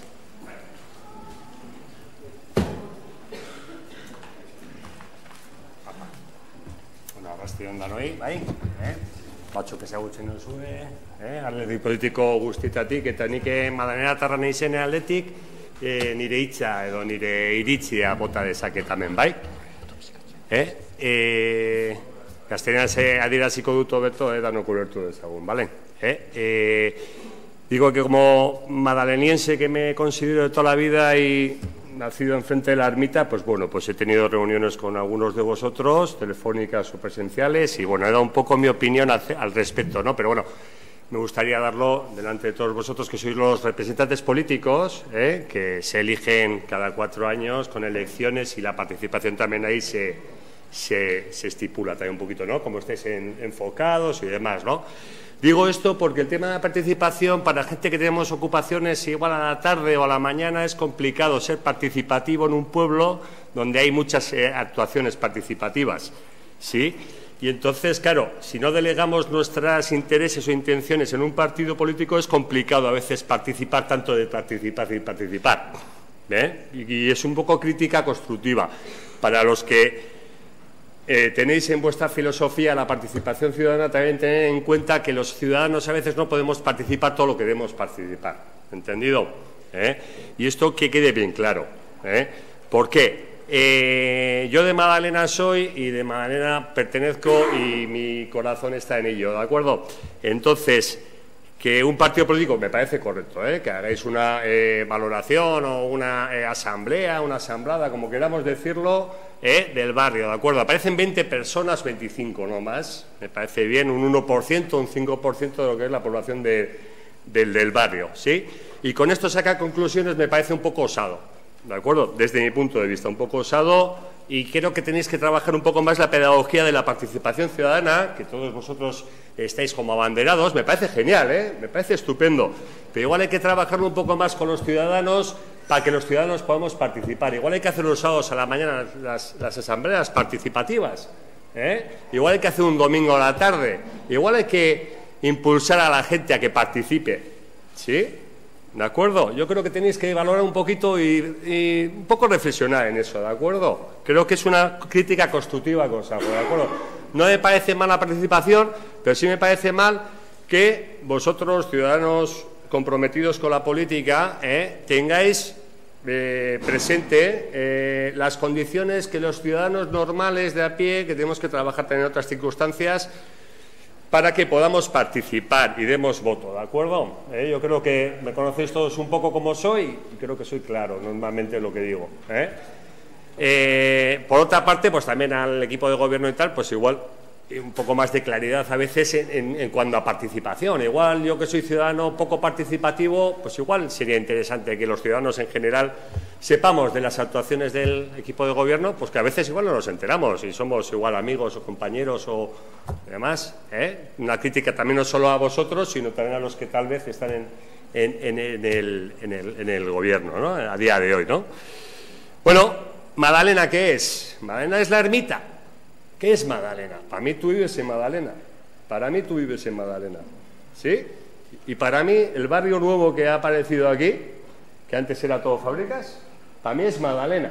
Y me parece genial que os hayáis juntado y hayáis defendido vuestras reivindicaciones, que me parecen justas, lo parecen genial. Pero para mí Madalena eso es todo. Es todo Madalena, ¿de acuerdo? El caserío en Bani y la Rubia, no sé si os acordáis, que era muy bonito. Mendizábal, Madalenoste, Tinchu, el tartamudo zapatero que hablaba más que la leche, ¿sí? La tintorería, donde están cerca de las casas que estamos comentando, la tienda de la tía Florencia, Miren, la tienda de los Achotti, yo me he apellido Achotti segundo, algo tendré que ver, ¿de acuerdo? Hemos jugado con las anillas de los burros ahí, ¿sí? Que venían los aldeanos a Madalena. Ahora hay problema de aparcamiento, antes era problema de poder acercarse. Antes era el problema de acercarse de los caseríos a Durango. Ahora, problema de aparcamientos, perfecto, es un problema importante. El churrero que estaba allí, ¿sí? La fogata que hacíamos al lado del churrero, ahora son todo casas en la ciudad social, tal, ¿sí? Quiero decir, las marchanteras también venían a la ermita Madalena, ¿sí? El kiosco de aguaciles, que luego se pegó, no sé qué pasó ahí, no vamos a entrar, todo rodeado de campas, cuando Durango éramos la mitad, tal vez puede ser, ¿sí? y no hablo yo solo en mi nombre, sino también igual en de personas más mayores que me dicen, joder, pero si está bien que Durango crezca, está bonito que Durango crezca, pero vamos a hacerlo de manera acorde, ¿de acuerdo? Crítica constructiva. 20 personas en un ámbito tan grande y una decisión tan importante como qué hacer con la ermita Magdalena no me parece una base tan fuerte como para decir que podemos pedir o inquirir en esto o en lo otro, ¿no? Te lo comenté a ti directamente, hablé contigo perfectamente, ¿te acuerdas? Cordialmente, y te lo dije, ¿de acuerdo? Habéis venido al pleno, entonces yo también vengo al pleno a inquirir mi punto de vista, ¿de acuerdo? De la situación. Que, por cierto, viviendo donde vivo y siendo como soy, igual he hablado con unas 30 personas que están de acuerdo con mi punto de vista. Y vosotros hicisteis una petición de esto. Yo hablando de tú a tú, pues he hablado con unas 30 personas de manera, y ¿por qué no he querido hablar más? Digo, que igual tienes que preparar un poquito más la participación. En ese sentido, es una crítica constructiva porque es una cosa que me llega a mí, admita. Si es otra cosa, igual no digo nada. Y luego, otra cosa que me incumbe un poquito, es el tema del patio de Manzana de Hermodo. Le llaméis parque, pero yo eso, en mis recuerdos de infancia, nunca he tenido un parque como recuerdo en ese espacio. Era el espacio de una familia poderosa en Durango, que tenía un chalet, y era el espacio de una fábrica donde se vendían materiales de construcción. Casualidad de una prima de mi madre. Casualidad. ¿Sí? Es más, cuando se hicieron las casas, pues se fue dejando la parte interior, pues como es obvio, pues porque no había otra posibilidad. Se entiende que los técnicos del ayuntamiento serán más inteligentes que yo en organizar lo que es el pueblo, ¿no? Decís que sería interesante abrirlo al pueblo. Sí, yo a ti te inquirí un poquito, pues un diagnóstico un poco más realista de lo que es las necesidades del pueblo, ¿no? Y no digo que yo no soy quien para decir que no se abra o se deje de abrir un espacio público. Yo soy un ciudadano más como vosotros y yo tengo que atenerme a la ley, ¿sí? Como todos vosotros, ¿de acuerdo? Pero sí entiendo que un ciudadano, y si tenemos en cuenta que los ciudadanos somos, no como en el siglo XIX, que nos aleccionaban los de arriba, sino que tenemos cerebro y tenemos posibilidad de valorar las situaciones, existen una serie de cosas que me chirrían en este asunto, ¿de acuerdo? Yo, si se decide que se abra, yo seré el primero que lo usaré. Llevo 12 años viviendo enfrente, creo que he usado un día o ninguno, ¿sí? Entonces, es un dominio público, me parece bien, ahí no hay nada que objetar, es una cosa vox populi, ¿verdad? Sí, pero la decisión de su apertura conlleva una decisión unánime vuestra o no, ¿no? Una mayoría cualificada o, bueno, algo así, ¿verdad? Sí, eso me parece que también es correcto, yo ahí no me meto, es un tema de participación ciudadana desde la democracia, donde votamos y decidimos a grupos políticos, entonces cuando se deciden las cosas de esta manera, no solo a modo participativo de ciudadano de tú a tú, sino delegado, como estamos aquí, estos delegados de la ciudadanía, ¿no? ¿Sí? ¿De acuerdo? Entonces yo, en ese diagnóstico un poco más grande y elevado, igual para los que no me habéis escuchado nunca, pues igual ahora lo escucháis y tal vez igual tengáis en algún momento que reflexionar y decir, joder, pues igual tiene razón esta persona, ¿de acuerdo? O igual no, igual no también, también puede ser, conciliación del uso público con la naturaleza del espacio como patio de luces. Habéis llamado parque a una cosa que es un patio de luces, ¿de acuerdo? Existen diferentes sitios en Durango que también tienen la misma sintonía o la misma forma de hacer, ¿de acuerdo? De dimensiones reducidas y, bueno, pues con una cierta problemática para unas 500 personas que vivimos ahí alrededor. Bueno, pues si hablamos de números, pues unas 500 ya viviremos ahí también, ¿no? Que tenemos nuestra importancia dentro del pueblo, entiendo yo también, ¿no? Necesidad de conciliar ese uso con la residencia de ciertas familias, sí, Las cárcavas del casco viejo, por ejemplo, por dar un ejemplo muy directo, pues también son públicas y tampoco se abren. Y hay algunas que también podrían tener paso de una calle a otra, o no sé. Pero no se abren, ¿por qué? Pues porque tendrá una serie de argumentación, ¿no? Por parte de los técnicos del ayuntamiento, entiendo yo, ¿no? Luego existe un problema muy importante que es la conciliación de ese espacio, el uso que se le va a dar, qué cosas se pueden ser positivas de su uso y negativas, ¿vale? Y creo que aquí habéis dado en el clavo algunos, ¿no? Que puede ser un punto negro, que puede haber temas de conflictividad y demás y demás. Luego intentáis dar las soluciones, pero bueno, pues a ver, ya veremos las soluciones si son para todos aceptables, ¿verdad? Lo que sí es cierto es que los accesos son muy limitados y son muy complicados. Yo voy con mi coche, tengo mi puerta de garaje que pago el vado al ayuntamiento como cualquier otro ciudadano. Si por ahí van a andar jugando niños o demás o tal, puede haber un problema, un accidente. La puerta se abre, el niño pasa por ahí que no se entera, yo voy con el coche, no me entero, Se entiende perfectamente con estas palabras, ¿de acuerdo? Y eso no solo en la calle Hermodo, que es más visible la ciudadanía, el terreno ese que existe ahí, ¿no? La parcela esa, sino que existen otra serie de entradas que están planificadas y que llevan cerradas 20 años. ¿Por qué? Pues no sé, pero la experiencia me dicta que por algo será. Si han sido cerradas es porque en su día hubo problemas también, ¿sí? Entiendo yo. Resulta peligroso, aparte de que pues la experiencia nos ha dicho que no ha sido efectivo el abrir, ¿de acuerdo? Y luego ya para terminar, que ya hablo mucho, ya lo siento, mi vocación de docente es lo que me lleva a hablar de más, ¿de acuerdo? Pero sí es cierto que en el diagnóstico general que podemos hacer de Durango, no vivimos en Nueva York. ¿Qué quiero decir con esto? Madalena está guay, Madalena está muy bien, le quiero mucho, pero yo de aquí a Madalena tardo 4 minutos. ¿Sí? Y de aquí a San Agustín tardo otros 4. Entonces, si quiero tener un concierto de ópera, pues igual prefiero en San Agustín, que es más grande y más cómodo. Por ejemplo. Parques, pues lo mismo. ¿Hay problema de parques? Sí, no, eso deduciréis entre vosotros. Yo veo bastante verde Durango y los alrededores también. ¿Sí? Veo bastante verde en el sentido positivo. Veo bastante árboles, veo bastante cosas. Trabajo en Eibar. La diferencia es plausible, ¿de acuerdo? ¿Sí? Y sí es cierto que de mi casa al parque central de Escurdi tardo 2 minutos. A donde está el parque 2 que le llamo yo, otros 2 minutos o 3. Y el parque donde está el Verbaro, ¿cómo se llama esto? Pinondo, pues 7.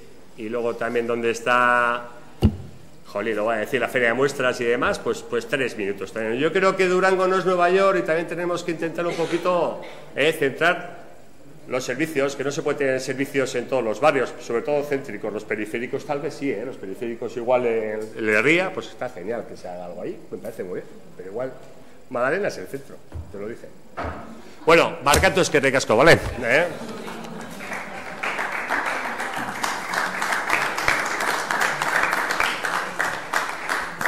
Bueno, eskerrik asko danoi, eta zinegotzea geratu behar gara beste kontu bat dekoguleko jarraian. Segidoan egiten badugu, a ber, 5 minutuko, Marisol, 5 minutuko kontua da.